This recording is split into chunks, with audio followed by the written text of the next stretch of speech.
నమ్మకమైనా దేవుడవైనా నీవే చాలు యేసయ్యా. నమ్మకమైనా దేవుడవైనా నీవే చాలు యేసయ్యా. నేనేమై ఉన్నా ఏ స్థితిలో ఉన్నా, నేనేమై ఉన్నా ఏ స్థితిలో ఉన్నా ఇంకేమి కోరుకోనయ్యా, ఇంకేమి కోరుకోనయ్యా. నమ్మకమైనా దేవుడవైనా నీవే చాలు యేసయ్యా, నీవే చాలు యేసయ్యా.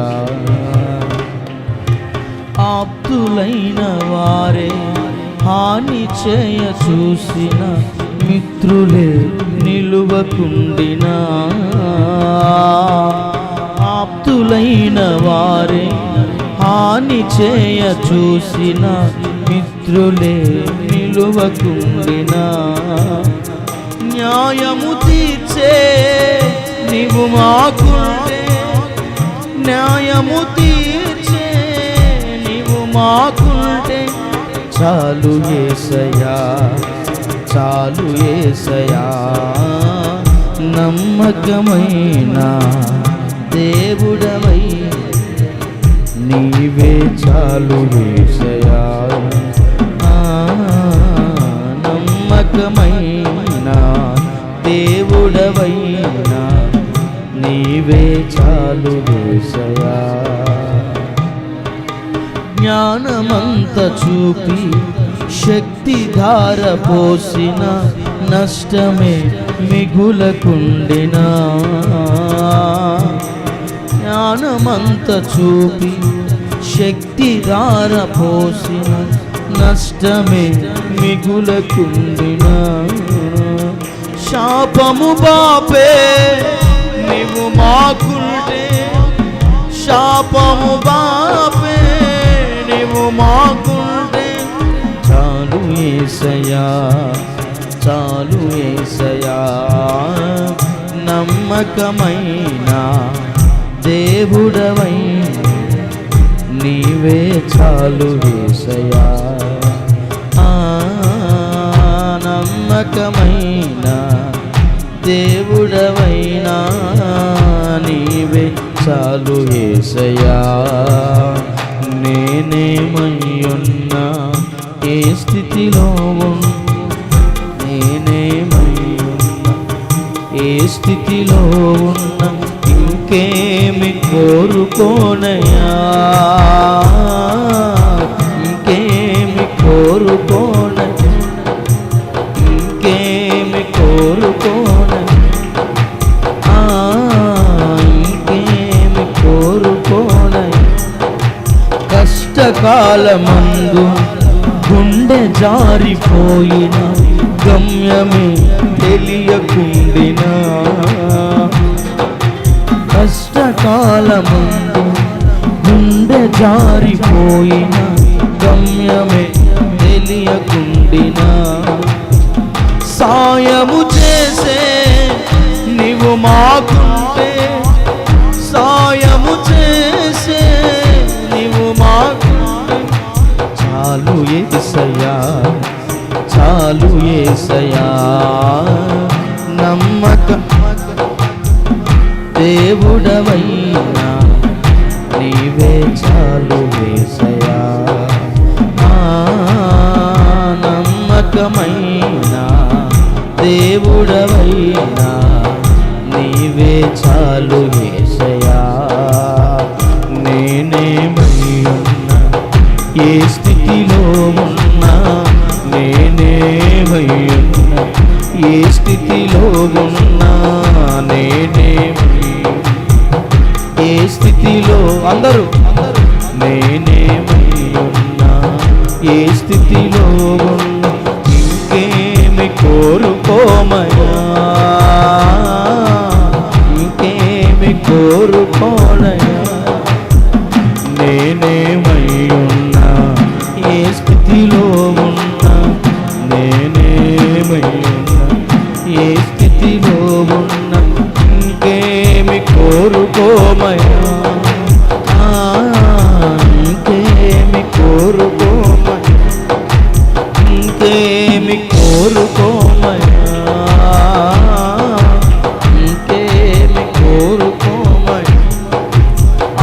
ఆప్తులైన వారే హాని చేయ చూసిన మిత్రులే నిలువకుండినా, ఆప్తులైన వారే హాని చేయ చూచిన మిత్రులే నిలువకుండినా. అందరూ న్యాయము తీర్చే నీవు మాకుంటే, న్యాయము తీర్చే నీవు మాకుంటే చాలు యేసయ్యా, చాలు యేసయ్యా. నమ్మకమైన ఆమేన్.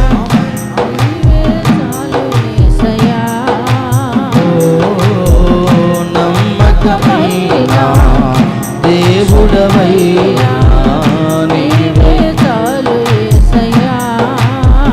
నేనేమయ్యున్నా ఏ స్థితి, నేనేమయ్యున్నా ఏ స్థితిలో ఇంకేమి కోరుకోమయ్యా. అందరూ నేనేమయ్యున్నా ఏ స్థితిలో, నేనేమయ్యున్నా ఏ స్థితిలో, అందరు కలిసి ఇంకేమి కోరుకోమయ్యా,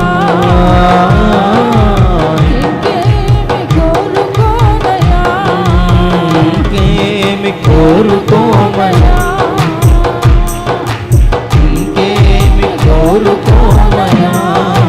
కష్టకాలమందు గుండె జారిపోయిన గమ్యమే తెలియకుండినా, కష్టకాలమందు నా గుండె జారిపోయిన గమ్యమే తెలియకుండినా, సాయము చేసే నీవు మాకుంటే, సాయము చేసే నీవు నాకుంటే చాలు యేసయ్యా, చాలు యేసయ్యా. నమ్మకమైన, అందరూ కలిసి పాడదాం. ఆయన నమ్మకమైన దేవుడు,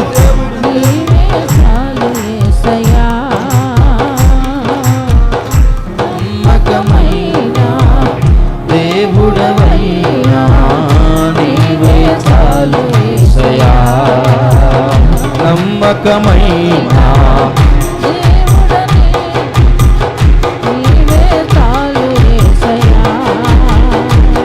నేనేమయ్యున్నా ఏ స్థితిలో ఉన్నా, నేనేమయ్యున్నా ఏ స్థితిలో ఉన్నా ఇంకేమి కోరుకోమయ్యా, ఇంకేమి కోరుకోమయ్యా. నేనేమయ్యున్నా ఏ స్థితిలో ఉన్నా, నేనేమయ్యున్నా ఏ స్థితిలో ఉన్నా ఇంకేమి కోరుకోమయ్యా, ఇంకేమి కోరుకోమయ్యా. నేనేమయ్యున్నా ఏ స్థితిలో ఉన్నా, నేనేమయ్యున్నా ఏ స్థితిలో ఇంకేమి కోరుకోమయ్యా, ఇంకేమి కోరుకోమయ్యా. నేనేమయ్యున్నా ఏ స్థితి, అందరూ కలిసి పాడదాం. నేనేమయ్యున్నా ఏ స్థితిలో ఉన్నా ఇంకేమి కోరుకోమయ్యా, ఇంకేమి కోరుకోమయ్యా, ఇంకేమి కోరుకోమయ్యా, ఇంకేమి కోరుకోమయ్యా. నేనేమయ్యున్నా ఏ స్థితిలో ఉన్నా, నేనేమయ్యున్నా ఏ స్థితిలో ఉన్నా ఇంకేమి కోరుకోమయ్యా, ఇంకేమి కోరుకోమయ్యా, ఇంకేమి కోరుకోమయ్యా. యేసయ్యా ఇంకేమి కోరుకోమయ్యా. జ్ఞానమంత చూపి శక్తి దార పోసిన నష్టమే మిగులుచుండినా, అందరు కలిసి జ్ఞానమంత చూపి శక్తి దార పోసిన నష్టమే మిగులుచుండినా, శాపము బాపే నీవు నాకుంటే, శాపము బాపే నీవు మాకుంటే చాలు యేసయ్యా, చాలు యేసయ్యా. నమ్మకమైన దేవుడవయ్యా నీవే చాలు యేసయ్యా, నమ్మకమైన అందరూ పాడుతాం. ఆయన నమ్మకమైన దేవుడు, నమ్మకమైన దేవుడు, నమ్మకమైన దేవుడు, నమ్మకమైన దేవుడు, నమ్మకమైన దేవుడు. ఆయన అనాథులుగా విడిచిపెట్టే దేవుడు కాదు. చాలు యేసయ్యా. నేనేమై ఉన్నా, ఏ స్థితిలో ఉన్నా, నేనేమై ఉన్నా, ఏ స్థితిలో ఉన్నా, కాపాడు దేవుడు, కరుణించు దేవుడు. ఏ స్థితిలో అందరూ ఇంకేమి కోరుకోనయ్యా, ఇంకేమి కోరుకోనయ్యా,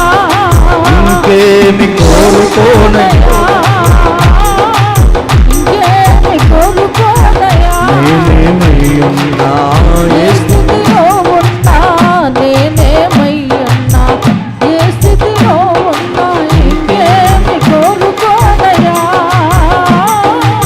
ఇంకేమి కోరుకోనయ్యా, ఇంకేమి కోరుకోనయ్యా, ఇంకేమి కోరుకోనయ్యా, ఇంకేమి కోరుకోనయ్యా, ఇంకేమి కోరుకోనయ్యా, ఇంకేమి కోరుకోనయ్యా, ఇంకేమి కోరుకోనయ్యా.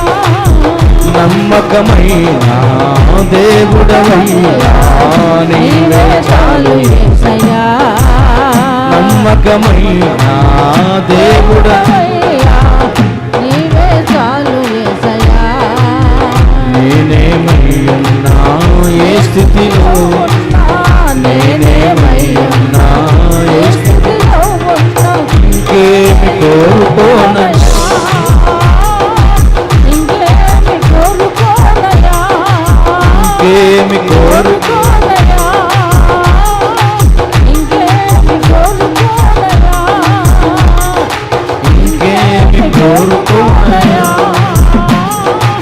ఇంకేమి కోరుకోనయ్యా, ఇంకేమి కోరుకోనయ్యా, ఇంకేమి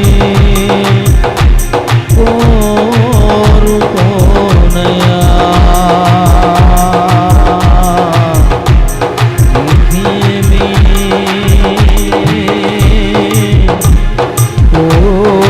కోరుకోనయ్యా.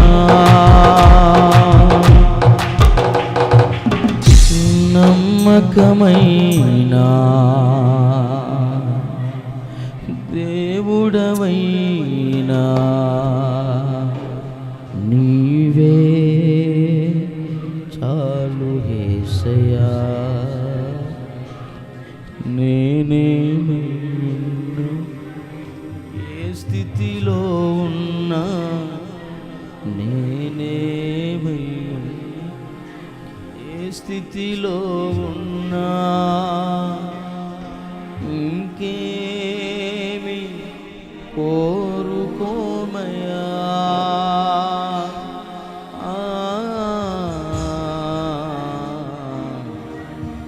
ఇంకేమి కోరుకోమయ్యా.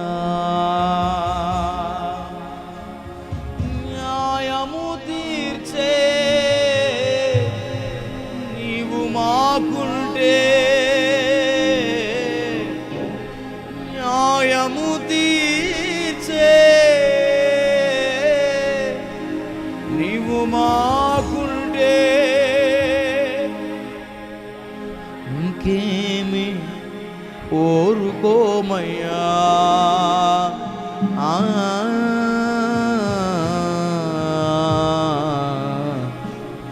ఇంకేమి కోరుకోమయ్యా.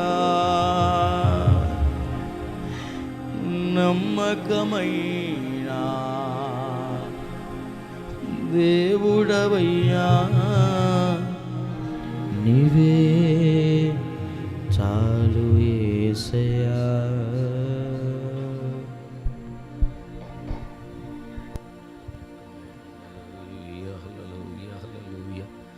ఆమేన్. హల్లెలూయా, హల్లెలూయా. స్తోత్రం, స్తోత్రం, స్తోత్రం, స్తోత్రం నాయన. ప్రేమ స్వరూపి నీకు స్తోత్రములు తండ్రి, స్తోత్రములు నాయన.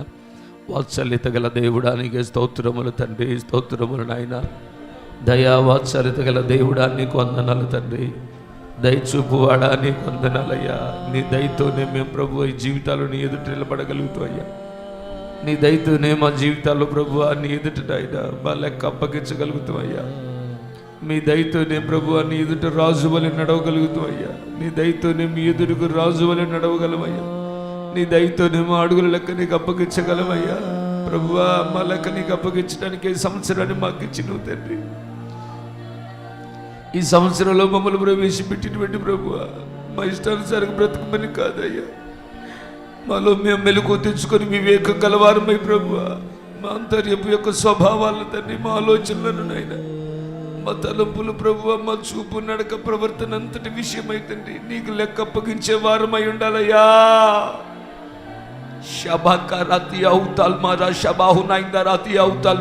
అయ్యా ఇచ్చిన సమయాన్ని అర్థం చేయక తండ్రి అజ్ఞాని వలె ప్రభు సమయాన్ని అర్థం వెళ్ళవచ్చుద్దయ్య మేము. అయ్యో మీతో అన్యోన్య సహవాసం కలవారమై ఎదుటకు కృపనీయండి అయ్యా.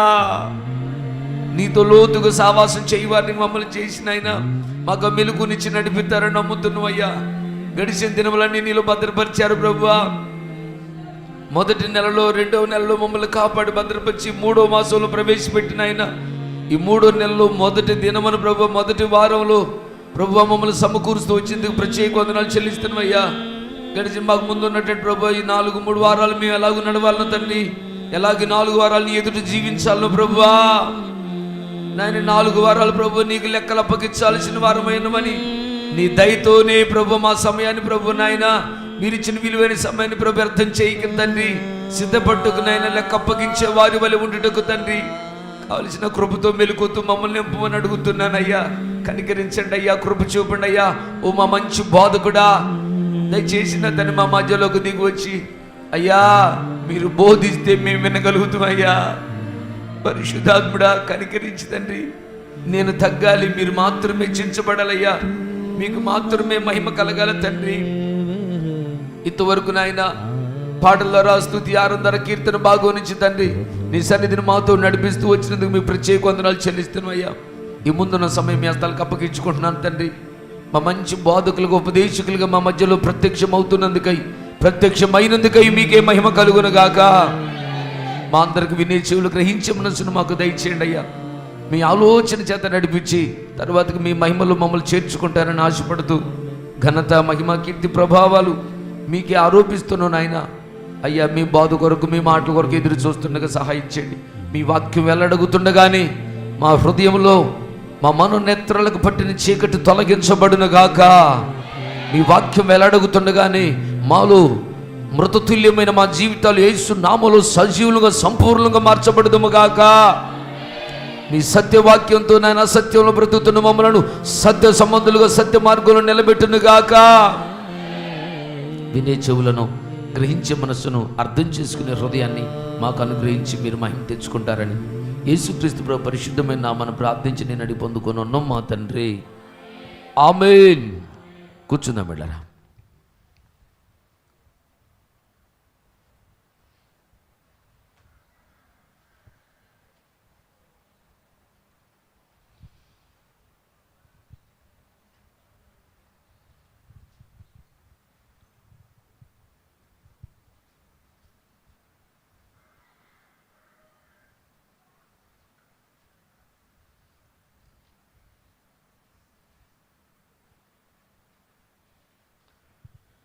మహిమ గలిగిన నా యేసయ్యా నీదు మహిమయే నా గమ్యము,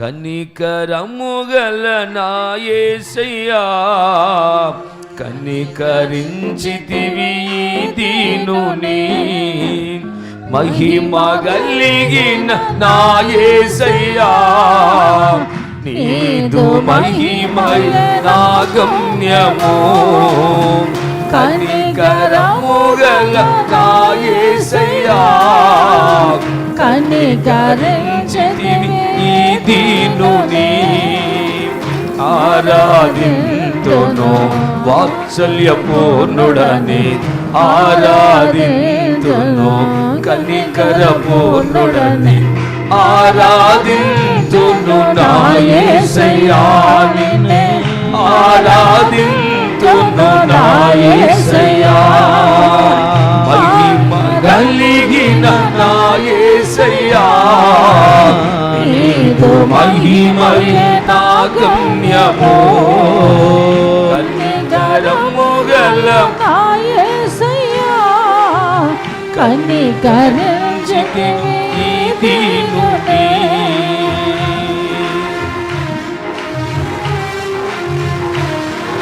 అందరు చేతులు మీకు చప్పట్లు హృదయపూర్వకం నోరు తెచ్చి పాడదాం. ప్రభు ఈ సంవత్సరం మనం ప్రేమించి మనకిచ్చినటువంటి గీతంగా షమాతారాతి అవుతల్వా ఉష్మాయిందరా షబాతారాతో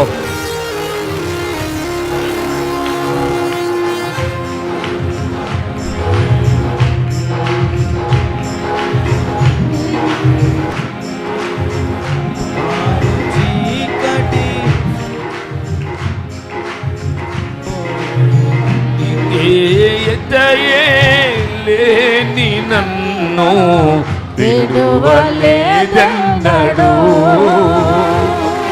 నీ కృపయ మా పట్ల నీకు అయ్యా. అందరూ పాడదాం.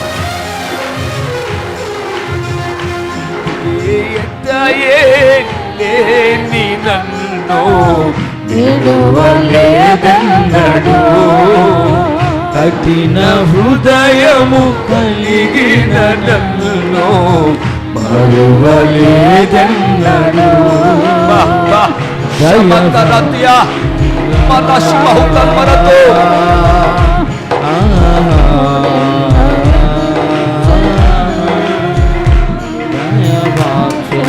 గలవాడవు నిత్యము నిన్నే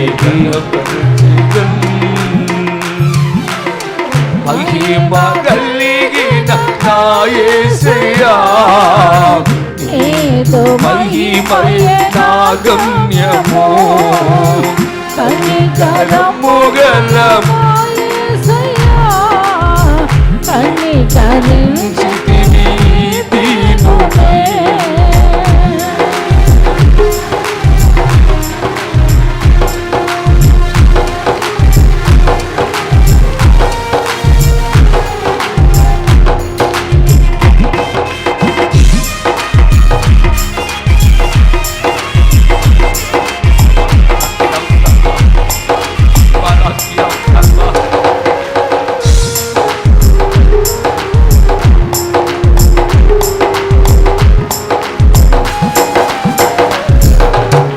కారు చీకటి శ్రమల మార్గములో నీవైతివే.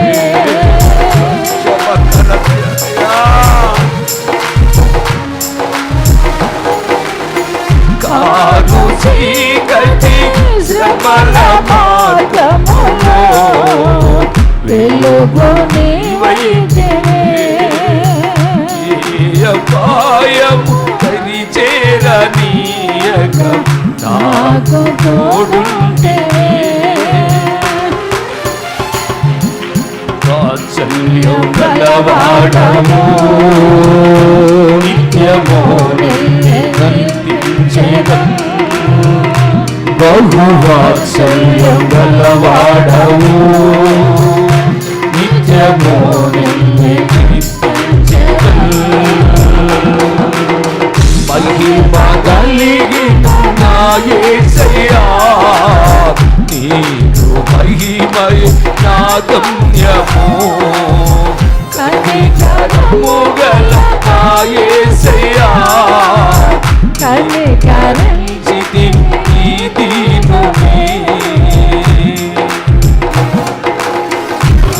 కృంగిపోయిన ప్రాణముకు ఆశ నీవైతివే.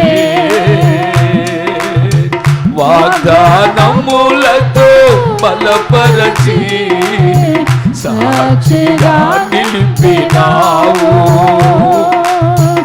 కృంగిపోయిన నా ప్రాణమును ఆశ నీవైతివే. వాగ్దానములతో బలపరచి సాక్షిగా నిలిపినావు.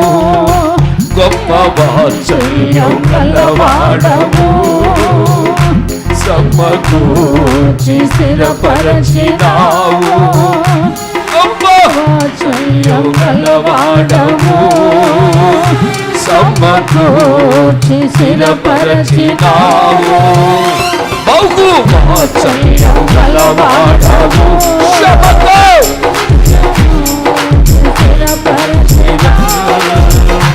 బహు వాత్సల్యం గలవాడవు. నిత్యము నిన్నే కీర్తించిన దయ వాత్సల్యం గలవాడవు. నిత్యము నిన్నే కనపరచిన దయ వాత్సల్యం గలవాడవు. నిత్యము నిన్నే కనపరచిన మహిమ కలిగిన నా యేసయ్యా, నీకు మహిమయే నా గమ్యము. కనికరము గల నా యేసయ్యా, కనికరించితివి దీనునే. మహిమ కలిగిన నా యేసయ్యా, నీకు మహిమయే నా గమ్యము.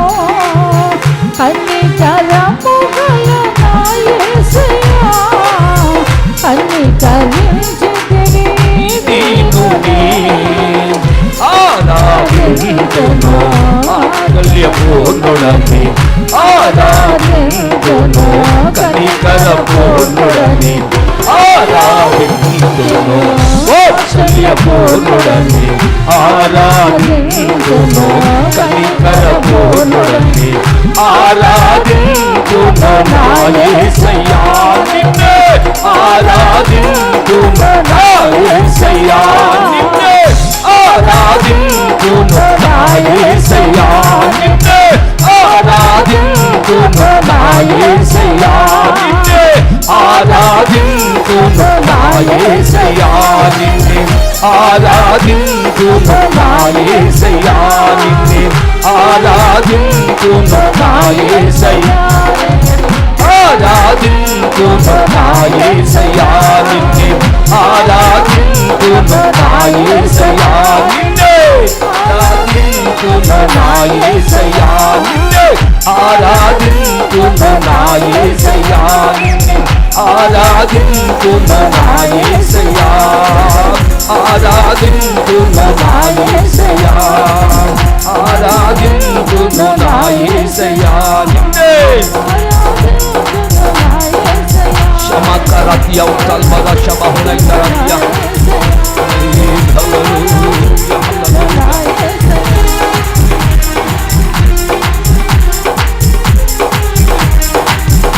దయవాత్సల్యం గలవాడవు, నిత్యము నిన్నే కనపరచేదన్. దయవాత్సల్యం గలవాడవు, నిత్యము నిన్నే కనపరచేదన్. బహువాత్సల్యం గలవాడవు, నిత్యము నిన్నే కీర్తించేదన్. బహువాత్సల్యం గలవాడవు, నిత్యము నిన్నే కీర్తించేదన్. గొప్ప వాత్సల్యం గలవాడవు, సమకూర్చి స్థిరపరచినావు. గొప్ప వాత్సల్యం గలవాడవు, సమకూర్చి స్థిరపరచినావు. శల్యం గలవాడవు, సమకూర్చి స్థిరపరచినావు. గొప్ప వాత్సల్యం గలవాడవు, సమకూర్చి స్థిరపరచినావు. ఆరాధింతును నా యేసయ్యా నిన్నే, ఆరాధింతును నా యేసయ్యా నిన్నే ఆరాధింతును నా యేసయ్యా నిన్నే ఆరాధింతును నా యేసయ్యా నిన్నే ఆరాధింతును నా యేసయ్యా ఆరాధింతును నా యేసయ్యా ఆరాధింతును నా యేసయ్యా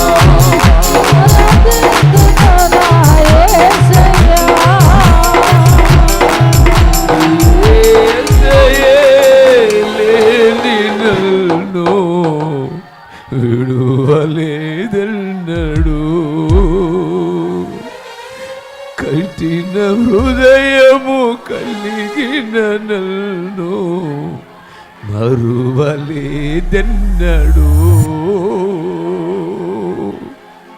కారు చీకటి శ్రమల మార్గములో వెలుగు నీవైతివే ఏ అపాయము దరి చేరనీయక నాకు తోడుంటివే కుంగిపోయినా నా ప్రాణముకు ఆశ నీవైతివే వాగ్దానములతో బలపరచి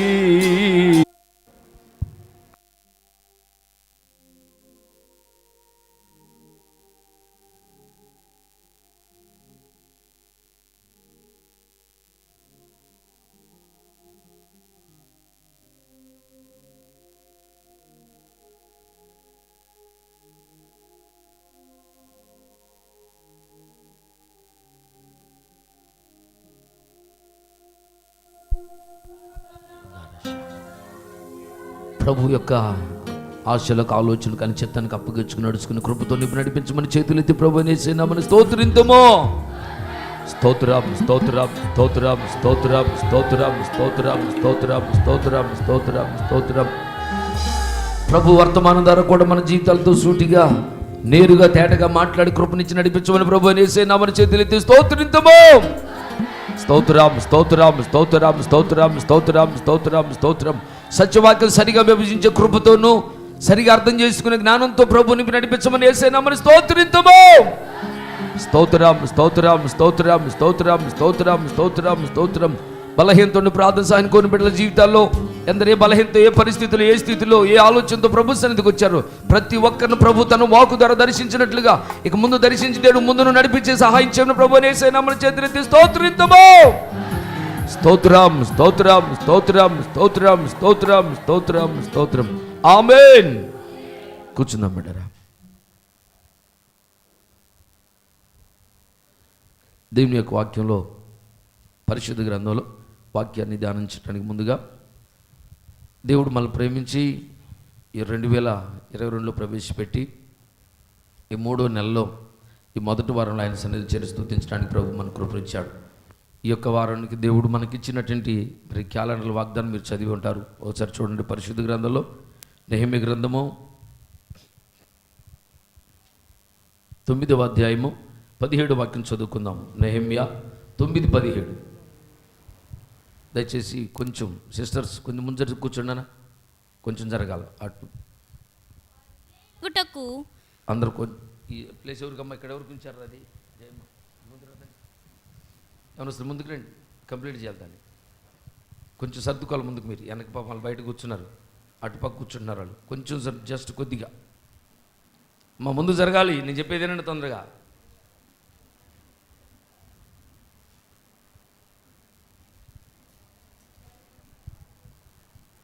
చదవండి అన్న. నెహెమ్యా గ్రంథము 9వ అధ్యాయం 17వ వచనం. వారు విధేయులగుటకు మనసు లేని వారై తమ మధ్య నీవు చేసిన అద్భుతములను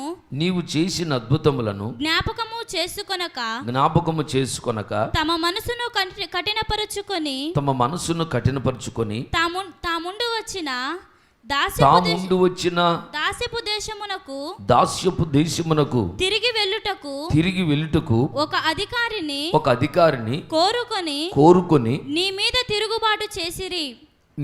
తిరుగుబాటు చేసిరి. అయితే అయితే నీవు క్షమించుటకు సిద్ధమైన దేవుడవును దయా వాత్సల్యతల గలవాడవును దీర్ఘశాంతమును బహు కృపయు గలవాడవనై ఉండి వారిని విసర్జించలేదు. దేవునికి మహిమ కలుగును గాక.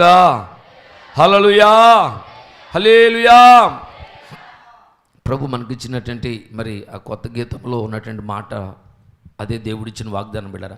ఏంటంటే విధేయత చూపటానికి మనస్సు లేక ఆయన చేసిన కార్యాలన్నీ మరిచి, చేసిన మేలులు మరిచి, ఆయన విడిపించిన దాస్యపు యొక్క బానిసతో కట్ల నుంచి దేవుడు ఎలా విడిపించాడో దాన్ని కూడా గుర్తించకుండా దేవుని మీద తిరుగుబాటు చేసి మరలా వారు ఐగుప్తుకి వెళ్ళటానికి ఒక అధికారిని కూడా నియమించుకున్నట్లుగా మరి ఇక్కడ మనం చదువుతున్నాం బిడ్డరా.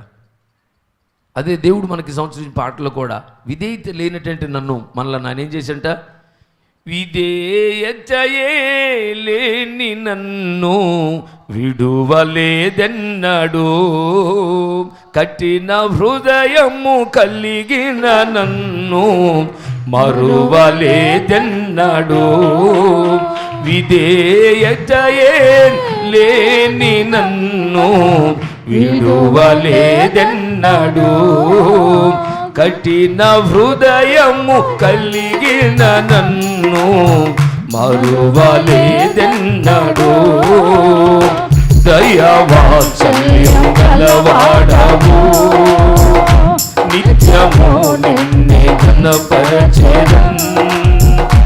దయావాత్సల్యం గలవాడవు, నిత్యము నిన్నే ఘనపరచెదన్. హల్లెలూయా. ఇశ్రాయేల్ ప్రజలు దేవుడు ఐగుప్తు నుంచి విడిపించిన తర్వాతకి వారు కఠిన హృదయులై ప్రియబిడ మరలా వెనుదిరిగి వెనకపోవటానికి ప్రయత్నించిన తరుణంలో ఈ విషయాన్ని సంఖ్యాకాండంలో నిర్గమకాండంలో మనం చదువుతాం. అయితే దేవుడు నెహెమ్యా ద్వారాగా నెహెమ్యా కాలంలో వారు వెనుదిరిగిన విధానాన్ని జ్ఞాపకాన్ని తెచ్చుకొని, ఎందుకు నెహెమ్యా కాలంలో పరిశుద్ధ గ్రంథంలో మనం గమనిస్తే ఇశ్రాయేలీలు బబులోను చెరలో ఉన్నప్పుడు మరి నెహెమ్యా కాలంలో మూడవసారిగా వారు చెర నుంచి యెరూషలేముకి ప్రాకారాలు కట్టడానికి వచ్చినట్లుగా మనకు చరిత్ర చెబుతుంది. ఈ మూడోసారి ప్రయాణంలో అనగా అదే వారు ఫైనల్గా బయలుదేరి వచ్చినట్లుగా కూడా కనపడుతుంది మనకు. నెహెమ్యా విషయంలో మరి నెహెమ్యా అంటే యెహోవా దయచేసినటువంటి వాడు అని ఆ పేరుకున్నట్టు ఒక అర్థాన్ని కూడా మనం చదువుతాం. యెహోవా ఆదరించువాడు, నెహెమ్యా అంటే యెహోవా ఆదరించువాడని ఆ పేరుకి అర్థం మనం చదువుతున్నాం. ఈ విషయమై దాదాపు క్రీస్తుకు పూర్వం మరి పరిశుద్ధ చరిత్ర చదివితే 445 432 సంవత్సరాల్లో మరి ఈ విషయాన్ని రచించినట్లుగా రాయబడినట్లుగా వారు బయటకు వచ్చినట్లుగా చరిత్ర మనకు తెలియజేస్తుంది. అయితే నెహెమ్యా టైంలో ఇశ్రాయేలీల యొక్క విడుదల విషయమై ఎందుకు వీళ్ళు మనం చెరకెళ్ళాం, ఎందుకు బబులోను చెరలో మనం ఇంతగా ఇబ్బంది పడుతున్నాం, అసలు దీనికి కారణం ఏంటి అని నెహెమ్యా తన ప్రార్థనలో లేక దేవుని సన్నిధిలో తాను కనిపెడుతున్నటువంటి సమయంలో తనకిచ్చిన ప్రత్యక్షతనే ఈ గ్రంథకర్త నెహెమ్యానే తనతో కూడా ఎజ్రా, జెరుబ్బాబెల్ లాంటి మరి దైవ సేవకులు వారు సహకరించినట్లు కూడా మనకు చరిత్ర చెబుతుంది. ఇక్కడ మనం జాగ్రత్త గమనిస్తే ప్రియబిడ్డారా, బయట ఎవరు మాట్లాడదు. ఇక్కడ గమనిస్తే మరి నెహెమ్యా టైంలో దేవుడు వారికి ఎలా సహాయం చేస్తూ వచ్చాడు, ఎందుకు మేము చెరకెళ్ళాం అని ఒకసారి నెహెమ్యా దాని విషయమై ఆలోచిస్తున్నప్పుడు బిడ్డారా, ఇజ్రాయేల్ ప్రజలు చెరకెళ్ళటానికి గల కారణం ఈజిప్ట్ నుంచి బయటకు వచ్చినప్పుడే వారు కఠినమైనటువంటి హృదయంతో మళ్ళీ ఎన్నికకి వెళ్ళాలని వారు ఆశిస్తున్నట్లుగా ఒక నాయకుడిని నియమించుకున్నట్లు కూడా మనం చదువుతున్నాం. ఈరోజు ఇక్కడ మనం నేర్చుకునే పాఠం ఏంటంటే, విశ్వాసిగా నమ్మి బాప్తిసం పొందిన బిడ్డల జీవితాల్లో లేక యేసు ప్రభువుని రక్షకుడిగా అంగీకరించినటువంటి బిడ్డల జీవితాల్లో మనం గుర్తుంచుకునే విషయం ఏంటంటే, బాప్తిసం పొందిన మనలను దేవుడు ఈజిప్ట్ అనే మరి బానిసత్వపు పాపపు కట్ల నుంచి ఆ రోజుల్లో అక్షరార్థంగా ఇశ్రాయేలీలను అయితే దేవుడు మరి ఐగుప్తు దేశం నుంచి విడిపించాడు. నెహెమ్యా, ఎజ్రా కాలాల్లో ఈజిప్ట్ నుంచి లేక బబులోని చెర నుంచి వాళ్ళు విడిపించినట్లుగా మనం చరిత్రను చదువుతున్నాం. ఈరోజు మన జీవితం మన గమనితే పాపం అనే ఐగుప్తులో నుంచి శాపమని ఐగుప్తులో నుంచి, పాపపు యొక్క బానిసత్వపు కట్టల నుంచి ప్రభు మనల్ని విడిపించి మనకి ఇలాంటి మరి స్వేచ్ఛను అనగా సంతోషంగా దేవుడిని ఆరాధించడానికి ఇక్కడ చనిపోయిన తర్వాత కూడా ఒక తరతరాల జీవితాన్ని మన కొరకు సిద్ధపరిచి తరతరాలు ఆయనతో కూడా జీవించే భాగ్యాన్ని దేవుడు మనకు ఉచితంగా కలుగు చేస్తే ఈ విలువను ఎరగక రక్షణ ఉపదేశానికి అప్పగించుకోకుండా బాప్తిస్మైన బోధకు వెంటనే లోబడకుండా బిడ్డరా వదిలిపెట్టి వచ్చినటువంటి లోక సంబంధమైన వాటికి మరలా ఎనుదిరుగుతున్నట్లుగా నేడు సంఘంలో దేవుడి సంవత్సరాలు 2020 ఈ 21 సంవత్సరం ఎందుకు దేవుడు మనకి ఇచ్చాడు అంటే మన జీవితాల్లో ఎనుదిరిగే అనుభవాల్లో మనం ఉన్నాం.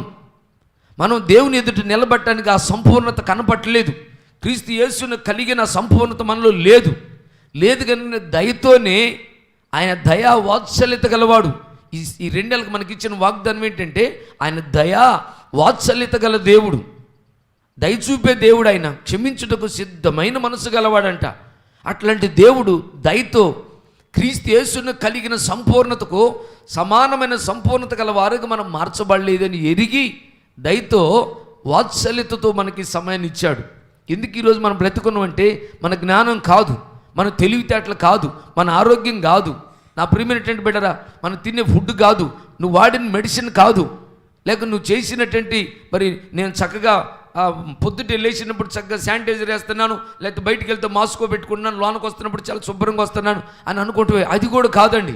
అది ఏది కాదు, కేవలం దేవుడు దయా వాత్సల్యత గల దేవుడై ఉండి దయ చూపించి సమయాన్ని సంవత్సరాన్ని మనకి ఇచ్చాడు ఉచితముగా నా ప్రియబిడ్డ. కాబట్టి ఈ సంవత్సరంలో పాలు పొందినటువంటి మనము ఈ సమయాన్ని ఏమాత్రం వ్యర్థంగా ఎల్లబుచ్చకుండా నా ప్రియబిడ్డరా దేవునికి ఇచ్చిన విలువైన సమయాన్ని జాగ్రత్త గుర్తుపెట్టుకొని ప్రభు కొరకు మనం ఎలాగూ జీవించాలనో, ప్రభు కొరకు మనం ఎలాగూ బ్రతకాలనో, మనల్ని ఎలాగూ ఆ దాస్యం అనే కాడి కింద నుంచి ఇశ్రాయేలీలనైతే ఐగుప్తు బానిసత్వం ఇనప కట్టల నుంచి ఇనప కొలిమిలో నుంచి దేవుడు వాళ్ళని విడిపిస్తూ వచ్చాడు కనాను దేశానికి. ఈరోజు సంఘంగా మనల్ని అయితే పాపపు కట్టల నుంచి పాప నుంచి ఎన్నడూ మనం విడిపించుకోలేము. మనం పాప నుంచి విడుదల పొందలేం అంటే పాపాన్ని మానుకోలేం, లోకాన్ని వదులుకోలేం.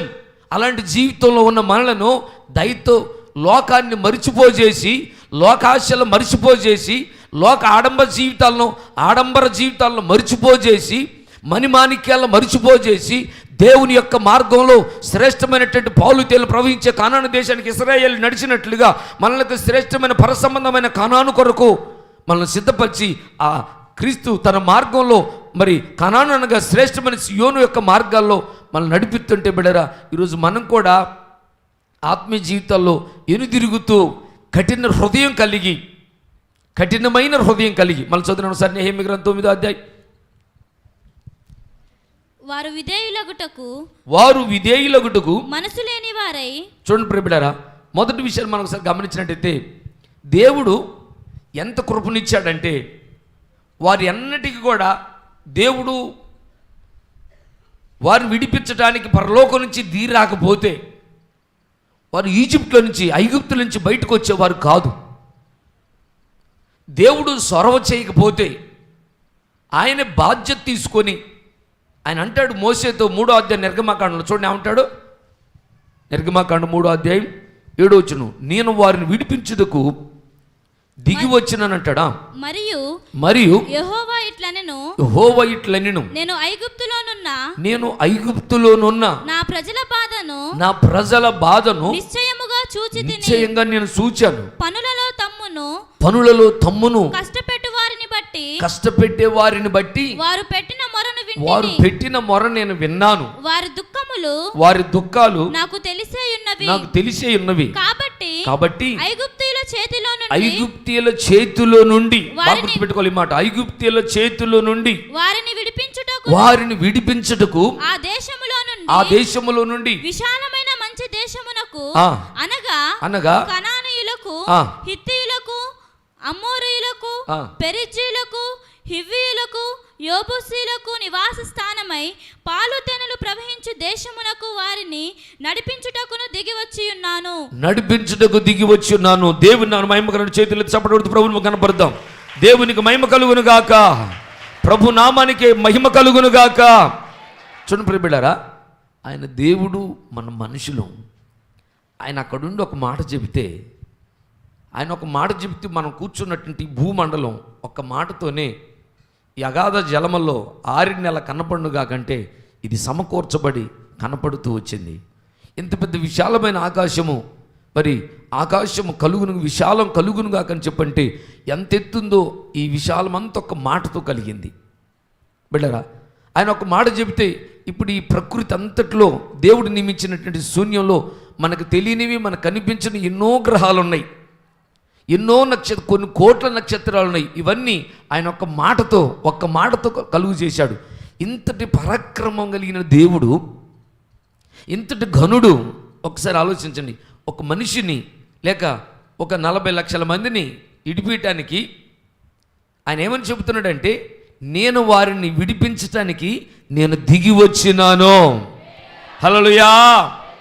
ఆయన అక్కడి నుంచి ఒక మాట చెప్పి ఆ ఫరో రాజు యొక్క హృదయాన్ని ఒకసారి బుర్రం తిప్పేస్తే నెబుకద్నెజర్ ఏం చేశాడు? 7 సంవత్సరాల పశువుల గడ్డి మేయటానికి మనసును తిప్పాడు. మానవ మనసు తొలగించి పశువు మనసు ఇచ్చాడు. వెంటనే రాజుగారు భోజనం చేయటం మానేసి గడ్డి తింటం మొదలుపెట్టాడు. మానవ మనసు పోయింది, పశువు మనసు వచ్చింది. అడవికి తరివారు. తర్వాత అడవిలో 7 సంవత్సరాలు ఉన్నాడు. 7వ సంవత్సరం సంపూర్తి అయిన తర్వాత మరలా దేవుడు ఆ పశువు మనసును తొలగించి మానవ మనసును సిద్ధపరచగానే ఈ బుర్రలోకి మరలా మానవ మైండ్ని తీసుకురాగానే వెంటనే నేను ఎందుకు వచ్చాను ఇక్కడికి, నాకు ఈ స్థితి ఎందుకు వచ్చింది అని చెప్పి తాను మరలా ఆలోచించడం ప్రారంభించాడు. అంటే దేవుడు ఒకవేళ అక్కడుండే ఆ రాజు యొక్క మనసు మార్చి, నెహెమ్యా కాలంలో మరి అశస్త అనబడుతున్నటువంటి రాజు మరి తన మనసు దేవుడు మార్చినప్పుడు, కోరేష్ అనే రాజుల మనసును మార్చినప్పుడు వాళ్ళే దేవుని యొక్క మందిరాన్ని కట్టడానికి యెరూషలేముకి ఇశ్రాయేలును బబులోను దేశం నుంచి పంపించారు. కానీ ఇక్కడ అలా కాదు. దేవుడు ఒక మాట చెబితే రాజు మనసు మారుద్ది, వాళ్ళు పంపిస్తాడు, బయటికి వాళ్ళు పంపిస్తాడు. కానీ అలా చేయలేదు దేవుడు, అలా చేయలేదు. ఆయన ఏమంటున్నంటే, నేను వారిని విడిపించుటకు దిగొచ్చాను. హల్లెలూయా. మన పక్షాన దేవుడే భూమి మీదకి దిగొచ్చి విడిపించడానికి సిద్ధపడినంటే ఒకసారి ఆలోచించండి బిడ్డారా, మనల్ని ఎంత ప్రేమిస్తున్నాడో దేవుడు చూడు. మనల్ని ఎంత ప్రేమిస్తే దేవుడు ఆయన దిగి రావాల్సిన అవసరం లేదు. ఒక మాట చెబితే చాలు. ఆయన ఒక మాట చెబితే బిడ్డారు, ఒక మాటే కదా, ఎర్ర సముద్రం ఇడిపోమంటే 2 పాయలుగా ఇడిపోయింది. రాజు మనసు మారితే పశువులాగా అయిపోయాడు. మళ్ళీ పశువు మనసు తీసేస్తే మానవ మనసు వచ్చింది. బిడ్డరా, మనందరి పరిచయమే. దేవుడు ఒకసారి దావీదు మరి అకీష్ అనే ఒక రాజు చేతికి దొరికాడు, ఫిలిష్తీయుల రాజు చేతికి దొరికినప్పుడు వాళ్ళు తీసుకొచ్చేసి నిలబెట్టారు అతన్ని చంపటానికి. ఎందుకంటే గొలియాతును చంపిన వాడు ఈ దావీదే అని చెప్పి వాళ్ళు పట్టకొస్తే దావీదుని చంపటానికి ముందు దేవుడు దావీదు యొక్క మనసును కాస్త చేంజ్ చేశాడు. రాజుగారి దగ్గర తీసుకొచ్చి నిలబెట్టారు. నిలబెడితే దేవుడు ఏం చేశాడు తెలుసా? రాజు యొక్క మనసు మారి అతడు పిచ్చివాడిలాగా రాజు దగ్గర నటించడం ప్రారంభించాడు. రాజుగారి దగ్గర ఇట్లా నోట్లోంచి ఉమ్మి గార్చుకుంటూ వచ్చి రాజుగారు సైనికుల దగ్గరకు వచ్చి ఆ కత్తి పట్టుకొని ఎట్టంటాం, ఆ డాలు పట్టుకొని ఎలానో రాజుగారి దగ్గర ఎట్లా అంటే రాజుగారికి బుర్రం బ్లాక్ అయిపోయింది. ఇదేంటి నాయన, పిచ్చోని తీసుకొచ్చారు నా దగ్గర, తీసిపండి బయటికి పంపి. వాస్తవానికి దావీదు అక్కడ చంపబడాలి. ఒకవేళ దావీదు మంచిగా మాట్లాడితే అక్కడ దావీదు చనిపోవాలి, రాజు బతకని. ఎందుకంటే మన గొలియాతును చంపింది వీడే అని చెప్పి వాళ్ళు పట్టుకొచ్చారు ఎన్ని. కానీ చూడు దేవుడు ఎంత అద్భుతంగా తప్పెత్తునంటే, అక్కడ దావీదుని ఇడిపించడానికి ఎవ్వరికి తరం లేదు, ఎవరిది ఇడిపించలేరు దావీదుని. అలాంటి క్లిష్టమైన పరిస్థితుల్లో దావీదుని ఇడిపించడానికి దావీదు మనసుకు చిన్న కొంచెం డిఫరెన్స్, కొంచెం ఆ మంచుకున్న మనసును కాస్త పక్కన పెట్టి కాస్త పిచ్చోడిలాగా మనసు వచ్చింది. పిచ్చోడిలాగా నోట్లోంచి ఉమ్ము గార్చుకుంటున్నాడు. అలాకాడి పెట్టేట ఆ డోర్ల మీద ఇట్లా గీట్లు ఎత్తండు, పోయి ఇట్ట గీతలకి ఎత్తండు, ఈ జొల్లంతా కార్చుకుంటాడు, ఉమ్మంతా కారిపోతుంది. ఇక రాజుగారి దగ్గరికి పిచ్చోళ్ళని తీసుకోకూడదు, అది మంచిది కాదు. అర్జెంటుగా రాజు చెప్పే, మీకు అసలు బుద్ధి ఉందా, బుద్ధి లేదురా, పిచ్చోని పట్టుకొచ్చారు నాకు అక్కడ తీసిపడే, మీకు అసలు మైండ్ పని చేయట్లేదా? అయ్యి రాజుగారు మేము పట్టుకున్నప్పుడు మంచివాడేనండి, మరి ఇప్పుడు ఏమైంది? నిద్రమోకాలు మీరు సరిగ్గా చూడాల, పోయిన పిచ్చోని నాకు అక్కడ తీసుకొచ్చారు పోయినట్టే. బయటికి వాళ్ళే తీసిపోయి ఎక్కడి నుంచి పట్టుకొచ్చారో ఆడి తీసి వదిలిపెట్టి పోరని ఆయన నీ సావు నువ్వు చూపరు వదిలేశారండి. చూడు దేవుడు ఎంత అద్భుతంగా ఇడిపిస్తాడో, ఎంత ఆశ్చర్యం తప్పిస్తాడో చూడండి మనలను. మరి ఈ విధంగా తప్పించే దేవుడు ఐగుప్తుల్లో నుంచి ఇశ్రాయేలు ఇడిపించడానికి ఎందుకు ఆయన దిగి రావాల్సి వచ్చింది? దిగి రాకుండా ఇడిపించలేడా? ఖచ్చితంగా ఇడిపించగలడు. హల్లెలూయా. అయితే అక్కడ విషయం ఏంటంటే, మనం సేవించే దేవుడు బొమ్మ కాదు, మనం సేవించే దేవుడు రాయి కాదు, ఆయన సజీవుడు. హల్లెలూయా. సజీవుడు కనుక మనతో కూడా దిగొస్తాడు. మన శ్రమల్లో మనతో పాలు పంచుకున్నాడు. మనం పడుతున్న బాధల్లో షడ్రక్ మెషక్ అబెద్నెగో అగ్గిలో పడితే వాళ్ళతో బాటుకు వచ్చిండు అగ్గిలోకి. ఎందుకు అగ్గిలో పడకుండా కాపాడలేడా? కాపాడగలడు. అయితే విషయం ఏంటంటే బిడ్డరా, మనం కొన్నిసార్లు కొంతమంది మనం ఏమని చెప్పుకుంటూ అంటే, అప్పుడు ఆ రోజుల్లో నువ్వు కష్టపడుతుంటే నీతో పాటు నేను కూడా శ్రమపడ్డా. భార్య భర్త ఉన్నారంటే కుటుంబంలో బాధ్యతలు, భర్త భార్యలు ఇద్దరు శ్రమపడి ఒక ఎకరం పొలం కొనుక్కొని కష్టపడ్డాక పిల్లలు కన్నాక పెద్దోళ్ళు చేసి భర్త భార్య ముందు వెళ్ళిపోయిన తర్వాతకి భార్య ఉన్న భర్త ఉన్న బాధ్యతలు ఎవరు అంటే ఆ ఉన్నోళ్ళు తీసుకోవాలి. ఎందుకంటే ముందు కష్టపడ్డారు వీళ్ళు ఆయనతో పాటుగా, భర్తతో పాటు కష్టపడింది తల్లి, అందుకే ఆమెను గౌరవించాలి. తండ్రి స్థానంలో ఆమెను గౌరవించాలి. ఒక తండ్రి లేడనుకోండి, తండ్రి లేనటువంటి బిడ్డరా, మీ ఇంట్లో తల్లిని గౌరవించండి. మీ తల్లి ఎవరు తెలుసా? మీ నాన్నతో కూడా కష్టపడిన వ్యక్తి, మీ డాడీతో శ్రమపడిన వారిలో ఒక వ్యక్తి ఆవిడ. అర్థమవుతుందా? తర్వాత మీ ఇంట్లో మీ అన్న పెద్దోడై ఉంటే అతడు మీ తల్లిదండ్రులతో కూడా శ్రమపడిన వ్యక్తి, బాధల్లో ఉన్న వ్యక్తి. ఒకవేళ మీ ఇంట్లో మీ అక్క పెద్దదైతే ఆమె మీ తల్లిదండ్రులతో శ్రమపడిన వ్యక్తి. నువ్వు ఫస్ట్ మీ అక్క నీకంటే ముందు పుట్టింది, మీ అన్న నీకంటే ముందు పుట్టాడు. తర్వాత మీ అమ్మ నాన్న పొలం వెళ్ళిపోతే నేను చూసుకుంది ఎవరు తెలుసా? నీకు జలుబు తీసింది ఎవరు తెలుసా? నువ్వు దొడ్లోకి వెళ్తే కడిగింది ఎవరు తెలుసా? నీ అక్క, నీ అన్న నిన్ను మోసారు. కాబట్టి వాళ్ళని మనం గౌరవించాలి. ఎందుకంటే మనతో మీ తండ్రి తల్లిదండ్రులతో శ్రమపడిన వారు. కాబట్టి ప్రియబిడ్డరా, ఇక్కడ దేవుడు మనతో కూడా దిగొచ్చాడు అక్కడికి. ఎందుకంటే మనం ఇడిపెట్టడానికి, అంటే మనం ఎంత ప్రేమిస్తే మన కోసం దిగొచ్చాడు ఆయన. చూడండి ఎంత ప్రేమిస్తున్నాడో మనతో ఉండటానికి. బిడ్డరా, ఆ మాట మనం అర్థం చేసుకోవాలి. అయితే ఇశ్రాయేలీయులు ఆ దినాన ఈ విషయాన్ని ఏం చేశారంటే, వారు కఠిన హృదయులై మరి ఆయన చిత్తానికి అప్పగించుకోవడానికి మనసు లేదంటండి వాళ్ళకి. 17వ వచనం, వారు విధేయులగుటకు మనస్సు లేని వారై ఉన్నారంట. చూడండి బిడ్డరా, మరి దేవుడు మమ్మల్ని ఇంతగా ఆ ఇనప కొలిమిలో నుంచి ఇడిపించాడే. ఈరోజు మీరు కొంతమంది తమ్ముళ్ళని అడగండి బిడ్డారా, కొంతమందిని బాగా ఊర్లో అక్కడక్కడ తాగి రోడ్డు పక్క పడుకునే తమ్ముళ్ళని అడిగి చూస్తే, లేక ఎవరైనా వ్యభిచారం చేస్తున్న బిడ్డలను అడిగి చూస్తే మీరు ఒకసారి అడిగి చూడండి, తెలుసుకోండి వాళ్ళని. అమ్మా నువ్వెందుకు అలా అయ్యా నువ్వెందుకు తాగుతున్నావు అని అంటే అతడు చప్పగా చెబుతాడు. ఏమంటాడు తెలుసా? అయ్యా నాకు మానేయాలి ఉన్నది కానీ నాకు అది వల్లగాట్లేదు అంటాడు. నాకు అది వల్లగాట్లేదు, నేను మానుకుందాని అనిపిస్తుంది. రాత్రి అనుకున్నా అసలు ఇంక రేపు నుంచి ఆ శుద్ధికి పోకూడదు, నేను ఒక్కడిని దాగొచ్చి ఇంట్లో వాళ్ళందరూ ఏడిపిస్తున్నా కదా, ఇంక నేను దాగను అని చెప్పి రాత్రి అన్నాడు. మళ్ళీ తెల్లాత 4 గంటలకు లేచిపోయాడు. ఎందుకు ఇలా చేసావయ్యా నువ్వు అని అడిగితే అతడు చెబుతున్నాడు కదా, అయ్యా మానాలని ఉన్నది కానీ నేను మాత్రం ఎందుకు నా భార్య బిడ్డలను ఏడిపిస్తాను, ఏందో మరి నాకు అర్థం కావట్లా, నాకు వల్ల కావట్లేదు.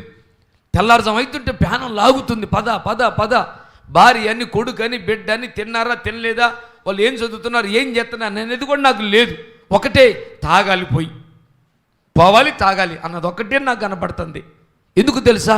అతడు దేవుడు అతన్ని విడిపించినప్పుడు అతడు దాన్ని మానుకోలేడు, అతడు దాన్ని వదులుకోలేడు. ఈరోజు నీవు నేను పాపపు కట్ల నుంచి, వ్యభిచార కట్ల నుంచి, లోక సంబంధ ఆశల నుంచి బయటకు వచ్చినవంటే నీ వల్ల నా వల్ల జరిగింది కాదు. ఇది నా దేవుడే నీకు నాకు దాని మీద మనసు లేకుండా చేశాడు కనుకనే ఈరోజు ప్రభు కొరకు జీవించగలుగుతున్నాం ఆయన నామంలో. హల్లెలూయా. అంతగా ఆయన ఇడిపించాడే, నన్ను ఇడిపించాడు నా దేవుడు, మిమ్మల్ని ఇడిపించాడు నా దేవుడు. మళ్ళీ ఇడిపించిన తర్వాత కంట వాళ్ళకి ఆయనకి విధేయత చూపటానికి మనస్సు లేదంట. వాళ్ళకి ఇంత మేలు చేసినప్పుడు నాకు చచ్చిపోతే నన్ను పోస్ట్ మార్టంకి వేసిపోయారు. బిడ్డారా, అక్కడ నా తల్లా నా తండ్రా నా అక్క అన్న ఎవరు నాకు, అక్కడ నా స్నేహితులు ఎవరు నాకు అడ్డుపడ్డారంటే మనుషులు ఎవరు నాకు అడ్డుపడలేదు, మనుషులు ఎవరు నన్ను ఆదుకోవటానికి అవకాశం లేదు. ఎందుకంటే బస్సుకి కరెంట్ షాక్ వచ్చింది, మరి అందరూ దిగి దూరం నిలబడి చూస్తున్నారు, ఎవరు వచ్చి పట్టుకున్న కరెంట్ షాక్ వస్తుంది. ఇంకా అలాంటప్పుడు వాళ్ళు నన్ను ఎవరు కాపాడతారు? అక్కడ నన్ను విడిపించింది ఎవరు? ఆ మరణపు గోతిలో నుంచి, ఆ నాశనకరమైన గుంటలో నుంచి నన్ను లేపింది ఎవరంటే ఆయనే. ఆయన పేరే నజరేయుడైన యేసు. హల్లెలూయా. మరి నేను ఆయనకి ఎంత విధేయత చూపాలి? విధేయత లేనటువంటి మనస్సు మనకు ఉండకూడదు.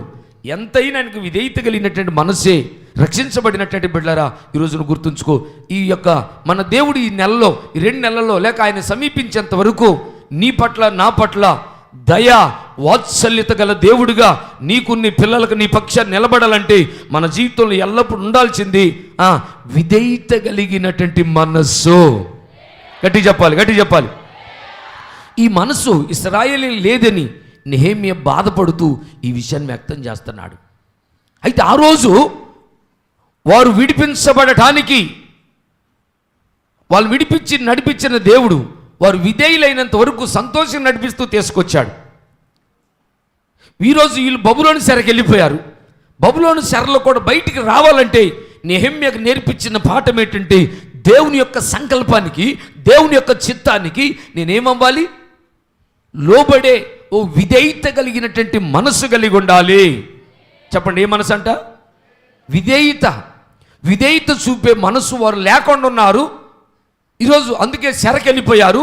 ఆ చెరలో నుంచి బయటికి రావాలంటే నా ప్రియబిడ్డలారా, వాక్యాలు మనం చదివితే నీ కుటుంబంలో సరే, మీలో ఎవరైతే దేవుని యొక్క చిత్తానికి, దేవుని యొక్క మాటకు మరి లోబడే మనసు, ఓ విధేయత చూపించే మనస్సును మనం కలిగి ఉన్నట్లయితే ఖచ్చితంగా నిన్ను బట్టి నీ కుటుంబం విడిపించబడుతుంది. హల్లెలూయా. ఎందుకంటే పరిశుద్ధ గ్రంథం గమనిస్తే రోమాపత్రికలో 8వ అధ్యాయం చూడండి ఒకసారి. రోమిలు రాసిన పత్రిక 5:19 అధ్యాయం 19వ వచనం. రోమిలు రాసిన పత్రిక 5వ అధ్యాయం 19వ వచనం. ఎలయనగా ఒక మనిషిని అవిధేయత వలన అనేకులు పాపులుగా ఎలాగూ చేయబడ్డరో అలాగే ఒకని విధేయత వలన అనేకులు నీతిమంతులుగా చేయబడదు. సపడుడు మహిమపరుద్దాం. విధేయుడైన యేసు నామానికి మహిమ కలుగును గాక. హల్లెలూయా. విధేయతయే లేని నన్ను విడువలేదన్నాడు, కఠిన హృదయము కలిగిన నన్ను మరువలేదన్నాడు.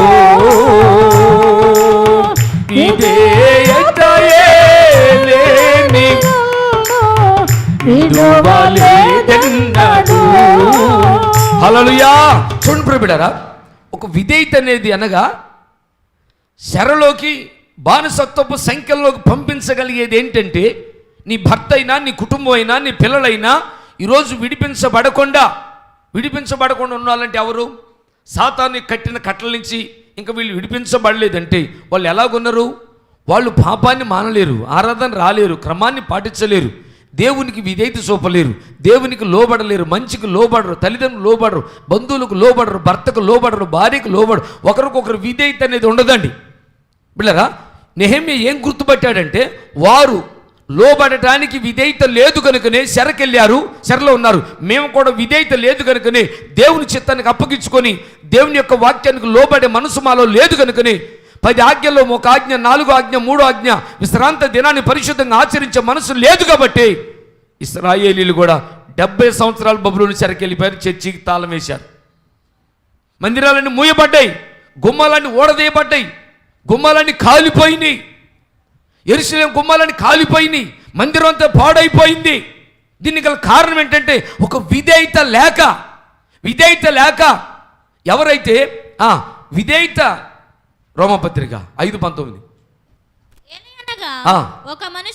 ఒక మనిషిని అవిధేయత అంటే విధేయత లేకుండా అవిధేయతను చూపిస్తే, తమ్ముడా చెల్లి, నీ కుటుంబం ఖచ్చితంగా శరలోకి వెళ్ళిపోద్ది. ఆయన నామలో శర అంటే పాపపు సంఖ్యల్లో, బానిసత్వపు కట్లు అనగా పాపాన్ని మానుకోలేకపోతున్నారా? అబద్ధాన్ని వదిలిపెట్టలేకపోతున్నారా? సారాయి మానుకోలేకపోతున్నావా? వ్యభిచారాన్ని మానుకోలేకపోతున్నావా? నీ నోట నుంచి వచ్చే వంకర మాటలు మానుకోలేకపోతున్నావా? నీ వంకర మార్గాల్లో ప్రవర్తిస్తున్నావా? అవిధేయుడిగా ప్రవర్తిస్తున్నావు అంటే నీ జీవితంలో దేవునికి లోబడే మనసు నీకు లేదు. నిన్ను బట్టి నీ కుటుంబం పట్టబడదు. గుర్తుపెట్టుకో. నీ కుటుంబం రక్షించబడాలంటే, నీ పిల్లలు విడిపించబడాలంటే, నీ భర్త విడిపించబడాలంటే, నీ కుటుంబం విడుదల పొందాలంటే మొదటిగా నీవు దేవుని యొక్క చిత్తానికి విధేయురాలుగా మార్చబడుదుముగాక. ఒకని అవిధేయత వల్ల అనేకులు పట్టబడతారు, పాపులుగా మార్చబడతారు, పాపులుగా పట్టబడతారు. పాపాన్ని మానుకోలేరు, అబద్ధాన్ని మానుకోలేరు, మోసాన్ని మానుకోలేరు. వీళ్ళరా మీరు చెప్తారు, నేను చేస్తున్నానయ్యా, నేను చెబుతున్నా ఆయన ఇంటలేదు, రావట్లేదు, నన్ను ఏం చేయమంటే చెప్పు. చెల్లి, తమ్ముడా, నువ్వు చెప్పటం కాదు, ఎక్కడో దేవునికి నువ్వు విధేయత చూపట్లేదు, ఎక్కడో దేవుని యొక్క చిత్తానికి నువ్వు లోబట్టలేదు. తమ్ముడా, దేవుని చిత్తానికి నువ్వు లోబడు. నీ పిల్లల్ని మాట ఎంటలేదనో, నీ భార్యని మాట ఎంటలేదు నువ్వు బాధపడి సనవటం కాదు, నీ భర్త నీ మాట ఎంటలేదనో, నీ పిల్లలంటే నువ్వు బాధపడటం కాదు. ఎక్కడనో నువ్వు వెనక్కి తిరిగి నెహెమ్యాలాగా. అసలు ఎందుకు వచ్చాం మేము సెరకి? ఎందుకు సెరకు వచ్చామంటే అవిధేయత చూపించారు దేవుడికి. తమను ఇడిపించిన దేవునికి, తమను నడిపించే దేవుణ్ణి, తమను కాపాడిన దేవుణ్ణి విధేయత చూపకుండా అవిధేయత చూపించారు. అందుకే ఒకని అవిధేయత వల్ల అనేకులు పాపులుగా మార్చబడుతున్నారు. నా ప్రియబిడ్డరా, నువ్వు ఒక్కదాన్ని దేవునికి లోబడు, నిన్ను బట్టి నీ కుటుంబం ఎట్ట ఇడిపించబడుతో నువ్వు చూడు. కావాలంటే ఒకవేళ ఇడిపించబడకపోతే ఆ మాట నీ ప్రార్థనలు ఎత్తిపెట్టి, ప్రభువా, వాక్యంలో నువ్వు ఇలాగ వాగ్దానం చేసావు కదయ్యా, ఒకని విధేయత వల్ల అనేకులు పాపులుగా మార్చబడతారు, ఒకని అవిధేయత వల్ల పాపులు అవుతారు, విధేయత వల్ల నీతిమంతులుగా తీర్చబడతారని ఉందిగయ్యా. మరి ఎందుకు నా కుటుంబం నీతిమంతులు తీర్చబట్టలేదు? చూడాలి, నాకెళ్ళి చూడాలిరా జ్యోతక్క, ఎందుకు లోబట్టలేదు? ఎక్కడ జరుగుతుంది తేడా? అయ్యా, నాలో ఎక్కడుంది పాపం, నాలో ఎక్కడుంది లోపం, నాలో ఎక్కడుంది లోటు, నేను ఏ విషయంలో నీకు లోబడలేకపోతున్నాను? 10 ఆజ్ఞల సారంలో నేను తప్ప వేరొక దేవుడు ఉండకూడదు, విశ్రాంతిని పరిశుద్ధంగా ఆచరించు, అబద్ధం ఆడొద్దు, దొంగతనం చేయొద్దు, వ్యభిచారం చేయొద్దు. తల్లి, చెల్లి, తమ్ముడా, నువ్వు దేవుని చిత్తానికి ఎక్కడో అప్పగించుకోవడం బ్రతుకుతున్న కనుకనే నీ కొడుకుని అపవిత్రాత్మ వదిలిపెట్టట్లేదు, నీ భర్తను అపవిత్రాత్మ వదిలిపెట్టట్లేదు.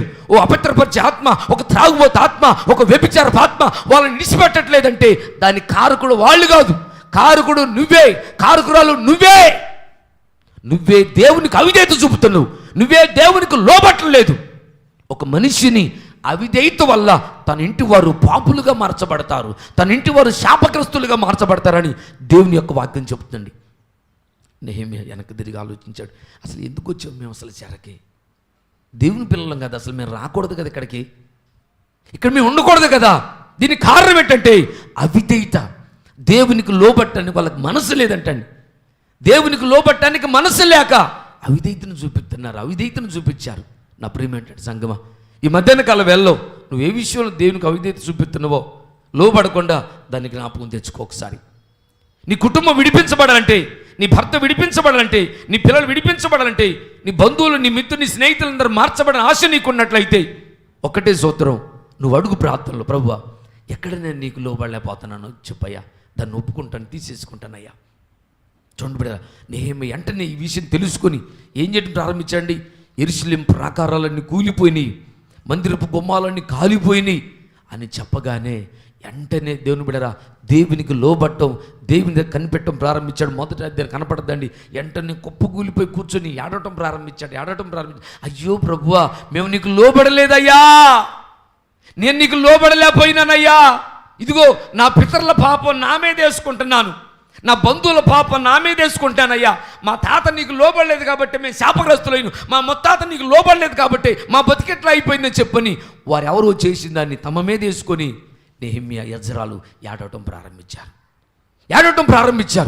మేము లోబడకపోవటం వలననే నా ప్రియబిడ్డరా ఇక్కడ వారు అవిధేయత చూపటం వల్ల, అవిధేయత వల్ల శాపగ్రస్తులుగా మారి చెరకెళ్ళిపోయారు. 70 సంవత్సరాల చెరలో మగ్గిపోతున్నారు. స్వేచ్ఛగా పాలు తేనెతో కూడినటువంటి దేశాన్ని ఇడిసిపెట్టి ఎక్కడో బానిసలుగా బ్రతకాల్సి వచ్చింది.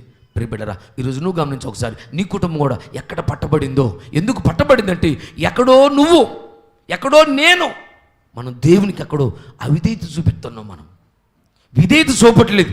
అది ఒకసారి అడగండి. నెహెమ్యా అడిగాడు, అడిగి తెలుసుకోండి. కనుకనే నెహెమ్యా కాలంలో అద్భుతంగా అంతకుముందు 2గా వచ్చిన కనపడుతుంది. నెహెమ్యా 3వసారి బబులోను దేశం నుంచి తనతో పాటు చాలామంది వచ్చినట్లుగా మనకు చరిత్ర చెబుతుంది. ఇది ఫైనల్గా ఇక అదే లాస్ట్ మొత్తం రావటం ప్రారంభించారు.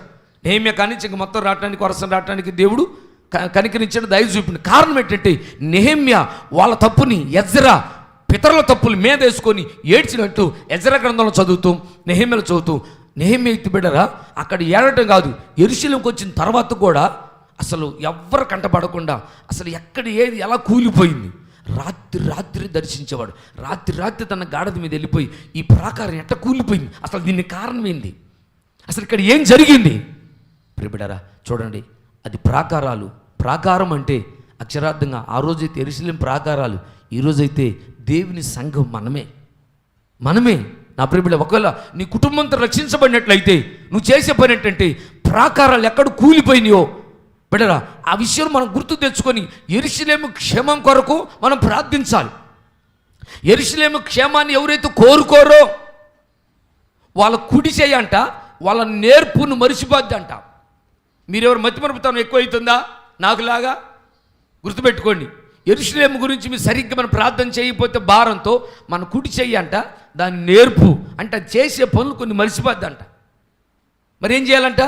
నెహెమ్యా అందుకేం చేసంటే యెరూషలేము క్షేమం కొరకు రాత్రి బయలుదేరి బిడ్డరా యెరూషలేముకి వచ్చిన తర్వాత గాడిద మీదకి రాత్రి చీకట్లో వెళ్ళిపోయి ఎక్కడ మందిరం పడిపోయింది, ఎక్కడ ప్రాకారం ఎట్ట కూలిపోయింది, అతనైతే ప్రాకారం చూశాడు. ఈరోజు మనం ఏం చూడండి, ప్రాకారాలు అంటే సంఘం. ఒక మాట చదువున నిలప వాక్యములు ఈరోజు ఉదయం చదువుకున్నాం 2వ అధ్యాయం.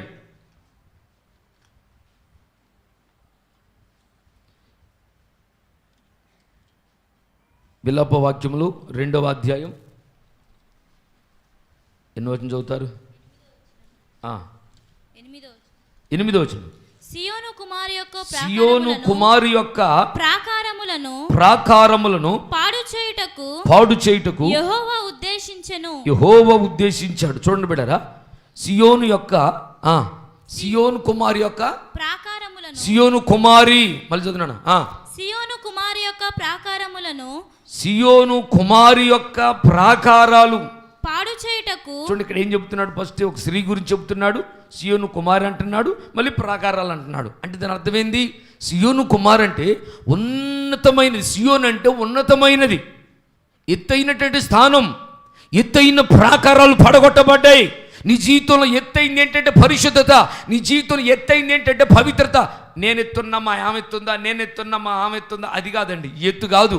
నేను ఎంత ఎత్తున్నాను, ఎన్ని అడుగున్నా, అది కాదు ఎత్తు. నీ జీవితంలో పరిశుద్ధత ఎంత ఎత్తులో ఉందో చూసావా ఎప్పుడైనా?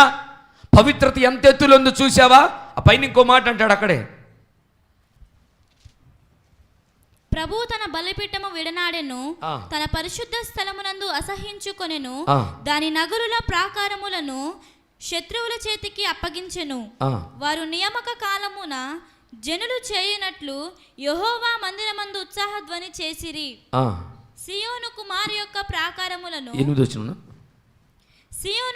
యొక్క ప్రాకారములను పాడు చేయుటకు యెహోవా ఉద్దేశించెను, నాశనము చేయుటకు తన చెయ్యి వెనుక తీయక ఆయన కొలనూలు సాగలాగి ప్రహరియు ప్రాకారమును దీన్ని గూర్చి మూల్గుచున్నవి, ఏకరీతిగా క్షీణించుచున్నవి. చూడండి ప్రియబిడ్డారా, గమనిస్తే దేవుడు ప్రాకారం అంటే సంఘంలో ఉన్నతమైన అనుభవం, ఎత్తైన అనుభవం. దేవుని దృష్టిలో మన జీవితంలో ఎత్తైన అనుభవం ఏంటంటే బిడ్డరా, ఇశ్రాయేలీల్లో విధేయత. చెప్పండి ఏంటిదంట?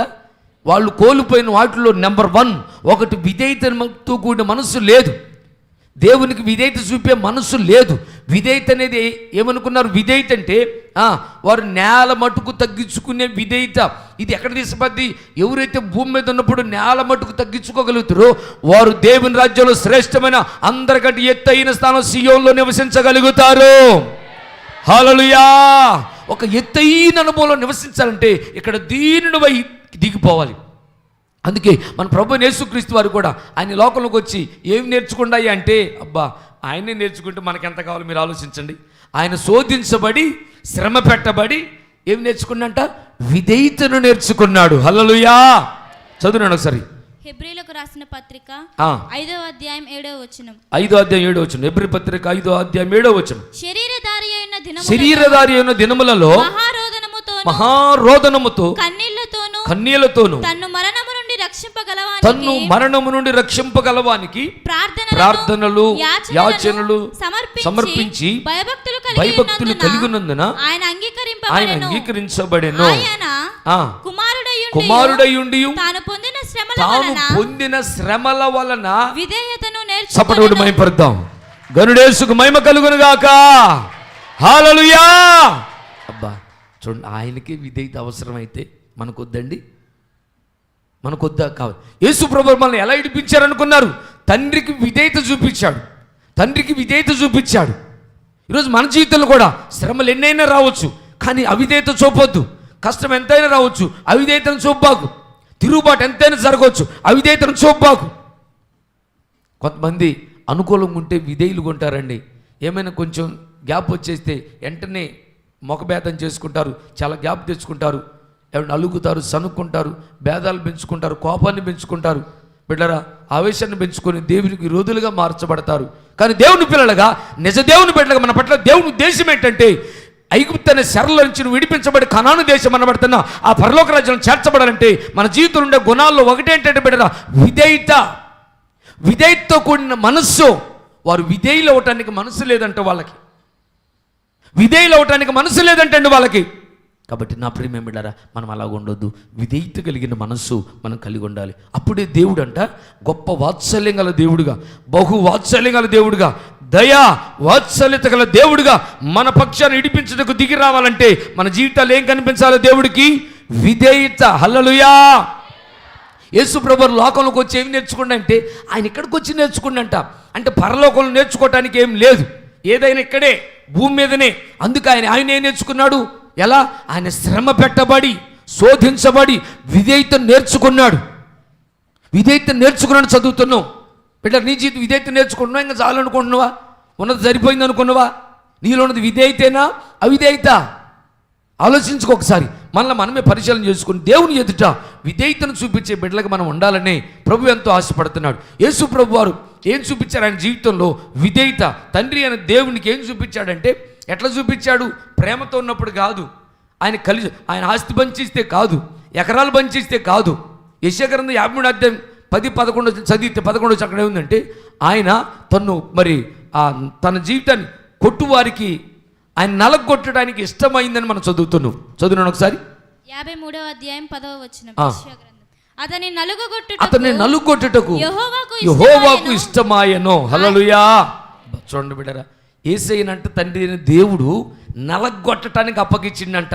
నలగొట్టమని అప్పగిస్తే ఈయనేం చేశాడు? ఏ మాత్రం ఆ తండ్రి మీద కోపం పెట్టుకోలేదు. మీరు చూడండి, మనం ఏం చేస్తాం? ఎవరైనా మనం చెప్పింది వినలేదు, మన మాట లోబడలేదు అనుకోండి, మనకు వాళ్ళ మీద బాధగా ఉంటుంది.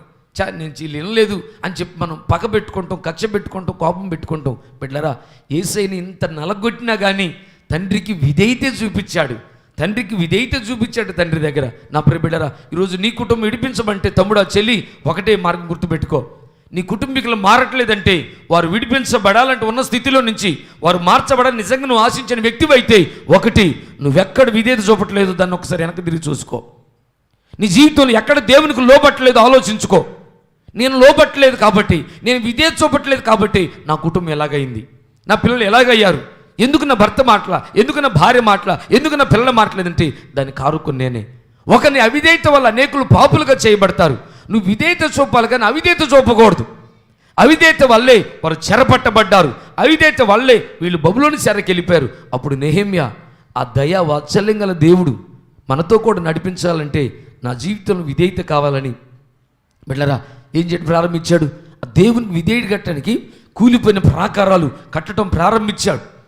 దేవుని సంఘం కట్టబడాలని, సంఘ క్షేమాన్ని గురించి, మందిరపు యొక్క క్షేమం గురించి, యెరూషలేము క్షేమం గురించి నెహెమ్యా ఎంతో భారంతో బాధ్యత తీసుకున్నట్లు లేఖనాలు చదువుతున్నాం. ఈరోజు మన జీవితం కూడా నా ప్రియ బిడ్డలారా, మరి దేవుని ఎదుట మనం చూపించాల్సింది ఏంటి అని అంటే, ఆ దయా వాత్సల్యత గల దేవుడు మన పక్షాన్ని దిగి రావాలంటే, ఒకటి, నీ జీవితంలో విధేయతను చూపి. చెప్పండి, ఏం చూపించాలంటే మనం అందరూ చెప్పాలి.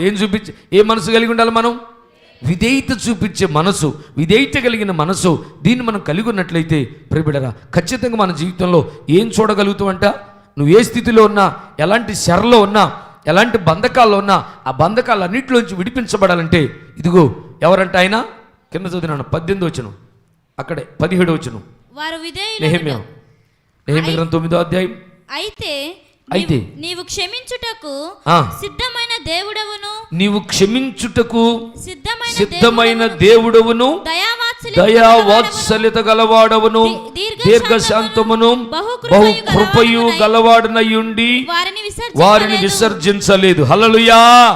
నీ కుటుంబాన్నైనా, నీ భర్తనైనా, నీ పిల్లలనైనా దేవుడు విసర్జించకుండా ఈ సంవత్సరం లేక ఈ నెలలో మనకిచ్చిన వాగ్దానంలో మీరు గుర్తుపెట్టుకోవాలి బిడ్డరా, మన దేవుడు ఎవరంటే దయ వాత్సల్యత గల దేవుడు. ఆయన నీ పక్షమున నీ కుటుంబీకులు విడిపించుటకు దిగొచ్చి విడిపించాలని కోరుకుంటున్నట్లయితే నువ్వు ఒకటే, దేవుని చిత్తానికి నువ్వు సంపూర్తిగా లోబడి బిడ్డ విధేయత చూపించు. అవిధేయత వద్దు. యేసు ప్రభు వారు విధేయత చూపించడం వల్ల బిడ్డరా, ఆ విధేయత కూడా విధేయతను మనం మన జీవితాల్లో కలిగి ఉండంటే ఎట్లా నేర్చుకోవాలి? ఎక్కడ దొరుకుద్ది? ఏ మార్కెట్లో ఉంటుంది అది చెప్పాలి. ఎక్కడ దొరుకుద్ది విధేయత? ఎంతమందికి కావాలి విధేయత? కావాలన్న చేత నాకు విధేయత కావాలన్నారు.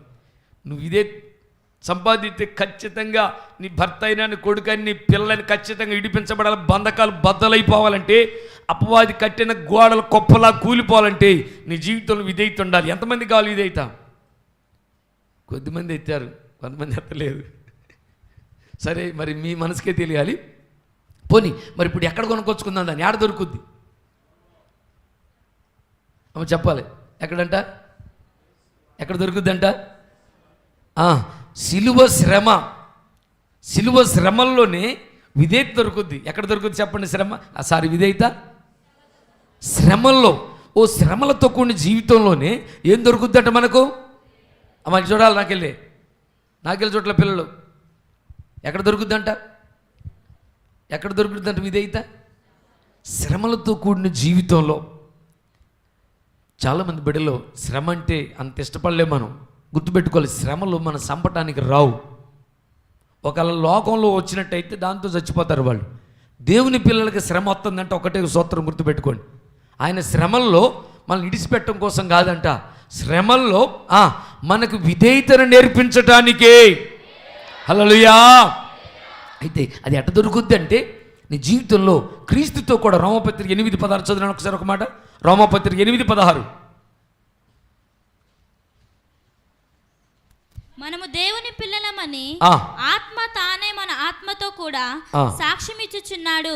మనము పిల్లలమైతే వారసులము, అనగా దేవుని వారసులము, క్రీస్తుతో కూడా మహిమ పొందుటకు. క్రీస్తుతో కూడా మహిమ పొందాలంటే ఆయనతో శ్రమపడిన ఎడల, నాకెళ్ళి చూడాలి, వెనకూర్చున్న ఆయనతో కూడా శ్రమపడిన ఎడల క్రీస్తు తోటి వారసులు. హల్లెలూయా.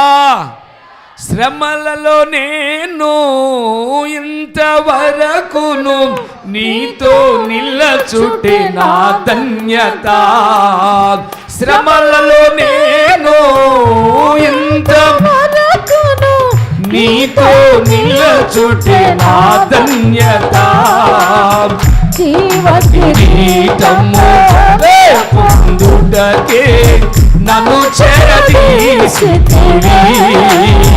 జీవకిరీటము నే పొందుటకే నన్ను చేరదీసితివి.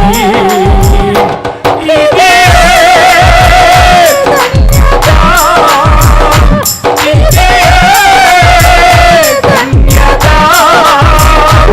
ఇదే నా ధన్యత, ఇదే నా ధన్యత.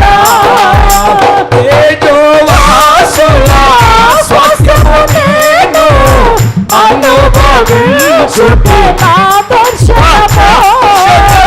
తేజోవాసుల స్వాస్థ్యము నేను అనుభవించుటే నా దర్శనము. తేజోమయమైన శాలము నగరులు నిన్ను చూసి ధరింపవే. తేజోమయమైన శాలము నగరులు నిన్ను చూసి ధరింపవే. ఇదే దర్శనము, ఇదే దర్శనము, ఇదే నా దర్శనము, ఇదే నా దర్శనము. హల్లెలూయా. క్రీస్తుతో కూడా శ్రమపడినట్లయితే ఆయనకు వారసులుగా మార్చబడతాం. చూడండి, యేసయ్య ఎందుకు దిగొచ్చాడంటే, నా ప్రియబిడ్డలారా, మనం సాధనగా తట్టుకోలేమని, శ్రమ పట్టడం మనకు చేత కాదని ఈ సంగతి తెలుసుకున్న ఆయన నేనే నా పిల్లలతో కూడా దిగి రావాలి, నా పిల్లలతో కూడా నేను ఉండాలి అని చెప్పి చూడండి, ఈ నెబుకద్నెజర్ కాలంలో ఈ అగ్నిగుండంలో నియమించినటువంటి షడ్రక్ మేషక్ అబేద్నెగోల జీవితంలో అగ్నికి రాజు సైనికులు కాలిపోయారు, కానీ ముగ్గురు మాత్రం కాలిపోలేదు. ఎందుకంటే ఈ ముగ్గురుతో కూడా ఆ అగ్నికి కాలిపోకుండా ఉండటానికి గల కారణం ఏంటంటే వారి మధ్యలో రక్షకుడైన యేసయ్య దిగొచ్చాడు. ఆయన వారితో కూడా ఉన్నాడు. హల్లెలూయా. అబ్బా, ఆయన మనతో కూడా ఉంటేనంట శ్రమ మనకు శ్రమగా తోయదంట. శ్రమ మనకు శ్రమగా అనిపించదు, బాధ బాధగా అనిపించదు. నీకు బాధగా అనిపిస్తుందంటే యేసు లేడు, శ్రమ అనిపిస్తుందంటే యేసు లేడు. వీళ్ళు అగ్నిలో కూడా కాలిపోలేదంటే వారితో కూడా యేసయ్య ఉన్నాడు. ఇక్కడ ఈజిప్ట్లో కూడా ఇశ్రాయేలు విడిపించడానికి దేవుడు ఏం చేసింట, నేను వారితో కూడా వారిని విడిపించడానికి దిగొచ్చాను.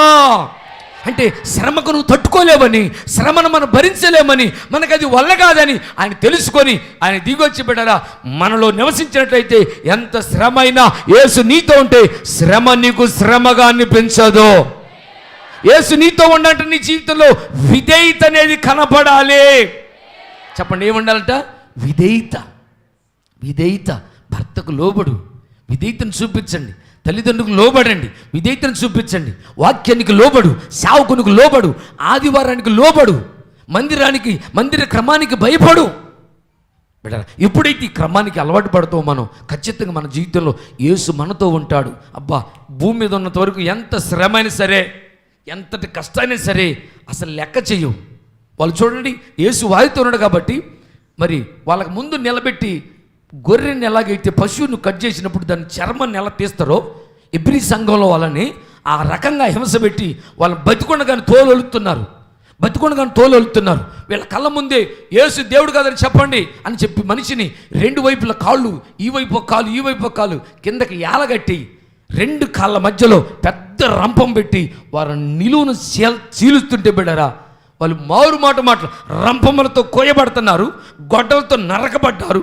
అయినా సరే మరి శ్రేష్టమైన పునరుత్థానం పొందగోరి వారు యాతన పెట్టబడ్డరే కానీ విడిపించమని అడగలేదు. కొట్టు చప్పట గట్టి యేసు నామములో ఒక్క మాట చదువును ప్రార్థన చేసుకుందాం. ఎబ్రీ పత్రిక 11వ అధ్యాయం 33వ వచనం. వారు విశ్వాసము ద్వారా రాజ్యములను జయించిరి, నీతి కార్యములను జరిగించిరి, వాగ్దానములను పొందిరి, సింహముల నోళ్లను మూసిరి, అగ్నిబలమును చల్లార్చిరి, ఖడ్గదారును తప్పించుకొనిరి, బలహీనులుగా ఉండి బలపరచబడిరి, యుద్ధములో పరాక్రమశాలులైరి, అన్యుల సేనలను పారద్రోలిరి, స్త్రీలు మృతులైన తమ వారిని పునరుత్థానము వలన మరలా పొందిరి, కొందరైతే మరీ శ్రేష్టమైన పునరుత్థానం పొందగోరి విడుదల పొందనల్లక ఎక్కడి నుంచి చదువు, విడుదల పొందనల్లక యాతన పెట్టబడ్డారు. మరి కొంతమంది అయితే తిరస్కారాలను, కొరడా దెబ్బలు, మరి బంధకాలు ఖైదీని అనుభవించారు, రాళ్లతో కొట్టబడ్డారు. అది మామూలు కొయ్యటం కాదు బిడ్డారా. చూడండి, రెండు కాళ్ళు పైకి కట్టి రెండు కాళ్ళ మధ్యలో రంపం పెట్టి కోస్తుంటే ప్రాణం ఎంత తల్లడిల్లిపోద్దో ఆలోచించండి ఒకసారి. మనిషి నిలువును చీలుస్తుంటే ఎంత బాధో. అల్లాడిపోద్ది. చచ్చిపోయిన తర్వాత ఎట్ట చేసిన ఏమనిపించదండి, లేకపోతే మొత్తం చేసి ఏం చేసినా మనకి ఏమనిపించదండి. కానీ బతికొండగానే రెండు కాళ్ళ మధ్య రంపం పెట్టి కోస్తుంటే ప్రాణం అల్లాడిపోయి ఉంటుంది. ఎంత గిలగల్లాడి ఉంటారు ఆ బిడ్డలు, ఎంత అఘోరించుంటుందో కదా ఆ ప్రాణం. చూడండి, వాళ్ళు ఆ పరిస్థితిలో కూడా విడిపించమని అడగలేదంట, విడుదల కోరలేదంట. ఎందుకు? దీనికంటే మరీ శ్రేష్టమైన పునరుత్థానం పొందగోరారు. కొట్టు చోటు గట్టిగా యేసు నామానికి మహిమ కలుగాక. ఎందుకు వారు అనుభవిస్తున్నారంటే వారితో కూడా యేసయ్య ఉన్నాడు. కొట్టు గట్టిగా యేసు నామానికి మహిమ కలుగును గాక. అందుకే మన యేసయ్య మనతో కూడా నడిపించాలంటే బిడ్డరా, నీ జీవితంలో విధేయత ఉండాలి. ఒకని విధేయత వల్ల అనేకులు నీతిమంతులుగా మారుతారు, ఒకని అవిధేయత వల్ల అనేకులు పాపులుగా మార్చబడతారు. బిడ్డరా, ఇశ్రాయేలు దేవుడు విడిపితే విధేయత చూపలా అవిధేయతను చూపిస్తున్నారు, అందుకే చెరకెళ్ళిపోయారు. అయితే ఈ విషయాన్ని నెహెమ్యా ఆత్మలో వివేచించి బబులోని చెరకు అసలు మేమెందుకు వచ్చినాం అసలు అని అతని ప్రాంతంలో వివేచించినప్పుడు, మా పితరుల దేవునికి విధేయత చూపలేదు, అందుకే చెరకు వచ్చినాం. అయితే ఇప్పుడు విడిపించబడాలంటే ఒకటే సూత్రం, విధేయత చూపాలి. పాపం కట్టల నుంచి విడిపించబడాలంటే, పాపులుగా పాపం యొక్క బానిసత్వం విడిపించబడాలంటే ఒకటే, విధేయత చూపిద్దాం. ఇప్పుడు నీ కుటుంబంలో నీ భర్త, నీ భార్య, నీ పిల్లలు, నీ కుటుంబం ఎవరు చెరలో పట్టబడినారు, ఎవరు మారలేదు, ఎవరు మంది రావట్లేదు, ఎవరు ఇంకా బాప్తిసం పొందలేదు, ఎవరు ఇంకా మారు మనసు పొందలేదు, వారందరి విషయమై తల్లి, చెల్లి, తమ్ముడా ఓ నిర్ణయం తీసుకుని నువ్వు లోబడు. ముందు అయ్యా నువ్వు విధేయత చూపించు. ఏ పరిస్థితులు మంచుకున్నప్పుడు కాదమ్మా, మంచుకున్నప్పుడే కాదయ్యా, శ్రమలలో బంధకాలలో ఇబ్బందుల్లో విధేయత చూపించు. యేసయ్య శిలువ మరణం, ఆయన మరి దేవుడయ్యండి మనిషినిగా అవతారం, మరి మనిషిని యొక్క రూపంగా జన్మించి శిలువ మరణం పొందినంతగా విధేయత చూపించాడు. చంపుతున్న విధేయత చూపించాడు. తండ్రి వీళ్ళు చేసేది తెలియదయ్యా, వాళ్ళని క్షమించమన్నాడు. ఈరోజు నేను కూడా నా ప్రభుడ యేసు నీతో ఉంటే నీకు శ్రమ అనిపించదు. ఇదిగో భూమిని కటిక చీకటి కమ్ముకోబోతుంది, భయంకర శ్రమలో ఆవరించబోతుంది. చీకటి అంటే అక్షరం చీకటి కాదండి, భయంకరమైన శ్రమలో, భయంకర వ్యాధులు. ఇప్పుడు వచ్చిన కరోనా ఇదేందండి, ఇది కాదు, దీనికంటే ఇంకా గొప్పవి రాబోతున్నాయి. రాత్రికి రాత్రి నోట్లో 4 కుళ్ళిపోద్ది, పురుగులు పట్టుద్ది. ఇక నువ్వు ట్రీట్మెంట్ చేయడానికి కూడా అవకాశం లేదు. రాత్రి కన్ను కుళ్ళిపోద్ది, ట్రీట్మెంట్ చేయడానికి కూడా అవకాశం లేదు, పురుగులు పడిపోద్ది. అలాంటి భయంకర వ్యాధులు భూమిని తాకబోతున్నాయి. యెషయా చదువుతున్నావు, కటిక చీకటి జనమలను కమ్ముకోబోతుంది. ఇప్పుడే భూమిని చీకటి ఆవరించబోతుంది. నా ప్రియబిడ్డరా, ఇల్లు కొనగానే నీ ఇల్లు చక్కబెట్టుకో, నువ్వు సిద్ధపడు. నీ జీవితంలో విధేయత ఉందా? విధేయత చూపిస్తున్నావా? లోబడుతున్నావా? విధేయత అంటే ఏంటంటే వాక్యానికి లోబడాలి. దేవుడు ఏం చెప్తున్నాడు? నమ్మి మారు మనసు బాప్తిసం పొందమన్నాడు. ఇంకా నువ్వు బాప్తిసం పొందకుండా ఎన్ని రోజులు వచ్చిపోతావు చర్చికి? ఎంతకాలం ఉంటో చెప్పి, ఇలా చచ్చితే రేపు నీ పరిస్థితి ఏంటి? ఇలా చచ్చిపోతే నీ పరిస్థితి ఏంటి? నీ భర్త పరిస్థితి ఏంటి? ఎన్ని మేలు చేయాలి? మీకు ఎంత మేలు చేసిండు దేవుడు? నిన్ను ఎలా కాపాడి, నీ పిల్లల్ని ఎలా కాపాడిండు? నీకు అర్థం కావట్లేదా? ఒకసారి వెనక దిగా చేసిన మేళ్ళు మరవద్దు. వాళ్ళు మర్చిపోయారంట. ఆయన చేసిన మేళ్ళు, ఆయన చేసిన ఉపకారాలు మర్చిపోయారు. తల్లి, చెల్లి, తమ్ముడా, ఎప్పుడు చేసిన ఉపకారమే. 100 సంవత్సరాలు చేసినా అవి ఒక్కటే గుర్తుపెట్టుకో, అది ఉపకారం, దాన్ని మరవద్దు. దేవుడు నా కుటుంబాన్ని నన్ను విడిపించాడు అని దేవునికి విధేయత చూపిస్తూ దేవుని రాకల్లో ఎత్తబడి గుంపులో ఉన్నాం. నా ప్రియబిడ్డరా, ఇటువంటి భయంకర శ్రమలు ఈ భూమిని ఆవరించబోతున్నాయి. కాబట్టి ఈ శ్రమల్లో నిలబడాలంటే, తట్టుకోవాలంటే మనకు వల్ల కాదు, మనకు చేత కాదు. ఆయన నీతో కూడినట్లయితే నీతో కూడొచ్చువాడు నీ దేవుడైన యెహోవా. ఆయన పేరు దయా వాత్సల్యత గల దేవుడు. ఏం పేరంటే ఆయన పేరు? ఈ నెల మన క్యాలెండర్లో మనకి అదే వాగ్దానం కనపడుద్ది. ఎవరంటే ఆయన దయా వాత్సల్యత గల దేవుడు. మనతో కూడా నడిపించినట్లుగా మనం విధేయత కలిగిన బిడ్డలుగా మార్చబడదాం. ఎందుకంటే ఆయన మనతో ఉంటే ఎన్ని శ్రమలు వచ్చినా, ఎంత కష్టమైన ధైర్యంగా ఉంటావు, ప్రభు కొరకు నిలబడతావు. వాళ్ళ శరీరాలు అగ్నిలో ఎలా కాలిపోలేదో మన జీవితం కూడా శ్రమలకు కాలిపోకుండా, బంధకాలకు కూలిపోకుండా ప్రభు కొరకు శ్రేష్టమైన జీవితం చేయుదుముగాక. ప్రభు మాటలు దీవించుగాక. మోకరించని ప్రార్థన చేసుకుందాం. నీ శ్రమలలో పాలుండుటయే నా దర్శనమాయెనే. నీ శ్రమలలో పాలుండుటయే నా దర్శనమాయెనే. నాతను వందున శ్రమలు సహించే వారసుడానైతేనే. ఆహా నా ధన్యత, ఓహో నా భాగ్యము. ఏమని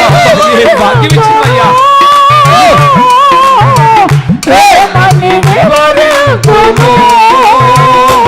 ఆహా నా ధన్యత, ఓహో నా భాగ్యము. ఏమని వివరింతును? ఏమని వివరింతును?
దేవునికి స్నేహితుడిగా మార్చబడు.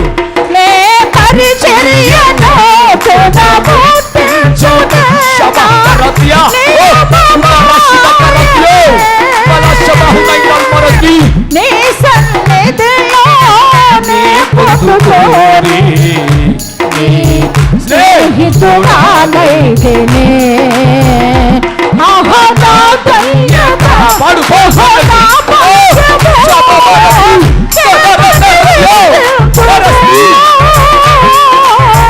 ఏమని వివరించును ఆహా నా ధన్యత ఓహో నా భాగ్యము ఏమని వివరించును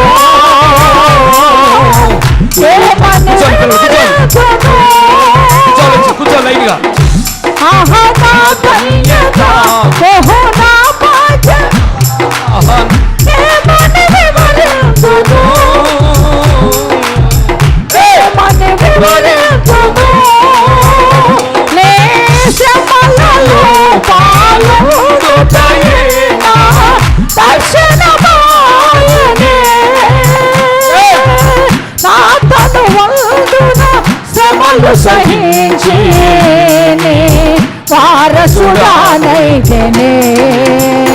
నే శ్రమలలో పాల్గొనుటయే దర్శనంగా పెట్టుకో. శ్రమపడే మనసు ఐదు పెట్టుకో. శ్రమపడే మనసు ఐదు పెట్టుకో. శ్రమలు సహించు ఇష్టపడు. తమ్ముడా చెల్లి ఎలా అనుకుంటున్నా? బయట కూర్చున్నాడు. తమ్ముడు ఎలా ముగింపు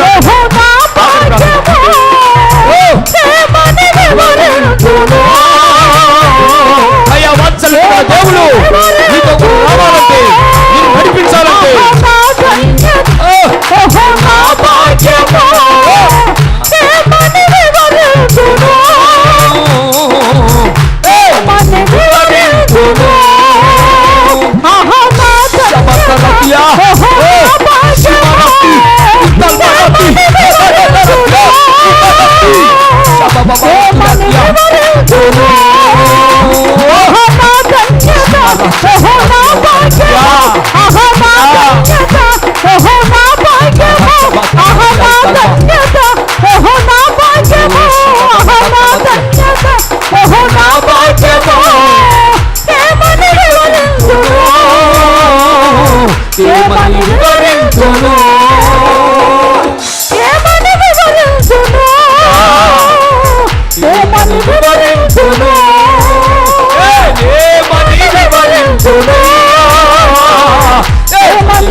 తమ్ముడా చెల్లి ఇక్కడ వరకు దినముల్లో అనేకమైన శ్రమలు భూమిని తాకబోతున్నాయి.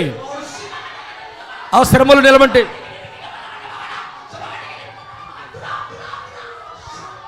ఇక్కడ వరకు దినాల్లో భయంకర శ్రమలు భూమిని తాకబోతున్నాయి. ఆ శ్రమలన్నిటిలో దేవుడు నీతో కూడినట్లయితే, దయా వాత్సల్యత గల దేవుడు నీతో ఉన్నట్లయితే శ్రమ నీకు శ్రమగా తోయదు.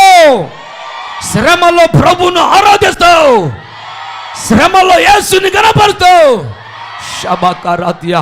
మండుతున్న కొండమల కూడా దేవుని స్తుతించగలుగుతావు, మండుతున్న శ్రమలో దేవుని ఆరాధించగలుగుతావు, ఎర్ర సముద్రంలో దేవుణ్ణి ఆరాధించి నడవగలుగుతాయి నామములో.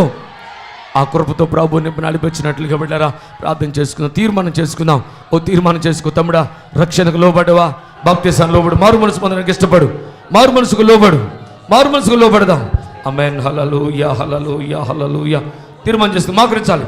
అందరూ మోకరించి కళ్ళు మూసుకొని, ప్రభువా నన్ను క్షమించండి అయ్యా, ఇంతవరకు అవిధేయురాలుగా బ్రతుకుతున్నానయ్యా, నేను లోబడలేకపోయినానయ్యా, నీకు నీ చిత్తానికి నీ వాక్యానికి నన్ను క్షమించండి అయ్యా. ఇక్కడి నుంచి లోబడతానయ్యా, ఇక్కడి నుంచి విధేయత చూపుతానయ్యా, ఆత్మీయులకు లోబడతానయ్యా, సనుక్కోనయ్యా, గునుక్కోనయ్యా, ఎవరి మీద సనుక్కోనయ్యా. ఇంక నేను ఎవరేమన్నా కానీ నిన్ను బట్టి క్షమించుకుని ఆయన యేసయ్య దయా వాత్సల్యంతో మమ్మల్ని సమకూర్చుతున్న దేవానికే స్తోత్రాలు ప్రభువా. దయామయుడా నీకే స్తోత్రాలయ్యా.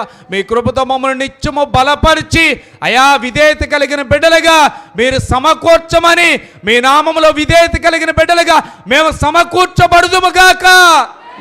మీరే కృప చూపి సహాయం చేయమని యేసు పరిశుద్ధ నామములో ప్రార్థించి అడిగి పొందుకొని ఉన్నాము తండ్రి. ఆమేన్. పరమ తండ్రి అయిన దేవుని ప్రేమయు, ప్రభువైన యేసుక్రీస్తు వారి యొక్క కృపయు, పరిశుద్ధాత్మ దేవుని యొక్క అన్యోన్య సన్నిధి సహవాసం సమాధానము కృప చేరిన మనందరికీ లోకం సకల పరిశుద్ధులకును, ముఖ్యంగా ప్రభు ఎదుట ఎవరైతే విధేయత చూపే పిల్లలుగా బ్రతుకుదురో శ్రమల్లో కూడా అట్టి వారికి దయావాత్సల్యత గల దేవుడు దిగొచ్చి నడిపెత్తని చెప్పాడు కనుక వారికిని, ఈ ఆరాధనలో పాలు పొందిన చిన్నలో పిల్లలు పెద్దలు వృద్ధులైన వారి ಎಲ್ಲరికీ లైవ్లో వింటున్నటువంటి బిడ్డలకును, రేపు జరుగుతున్న పనివారుల కూటము, సాయంకాలం జరుగుతున్నటువంటి వివాహ మహోత్సవానికి తిరిగి వెళ్తున్న బిడ్డలకును, ఈ వారం అంతట్లో ఈ యొక్క మార్చి నెల అంతటికి సన్నిధి సమాధాన కృప సదాకాలం తోడై నడిపించునుగాక. ఆమేన్.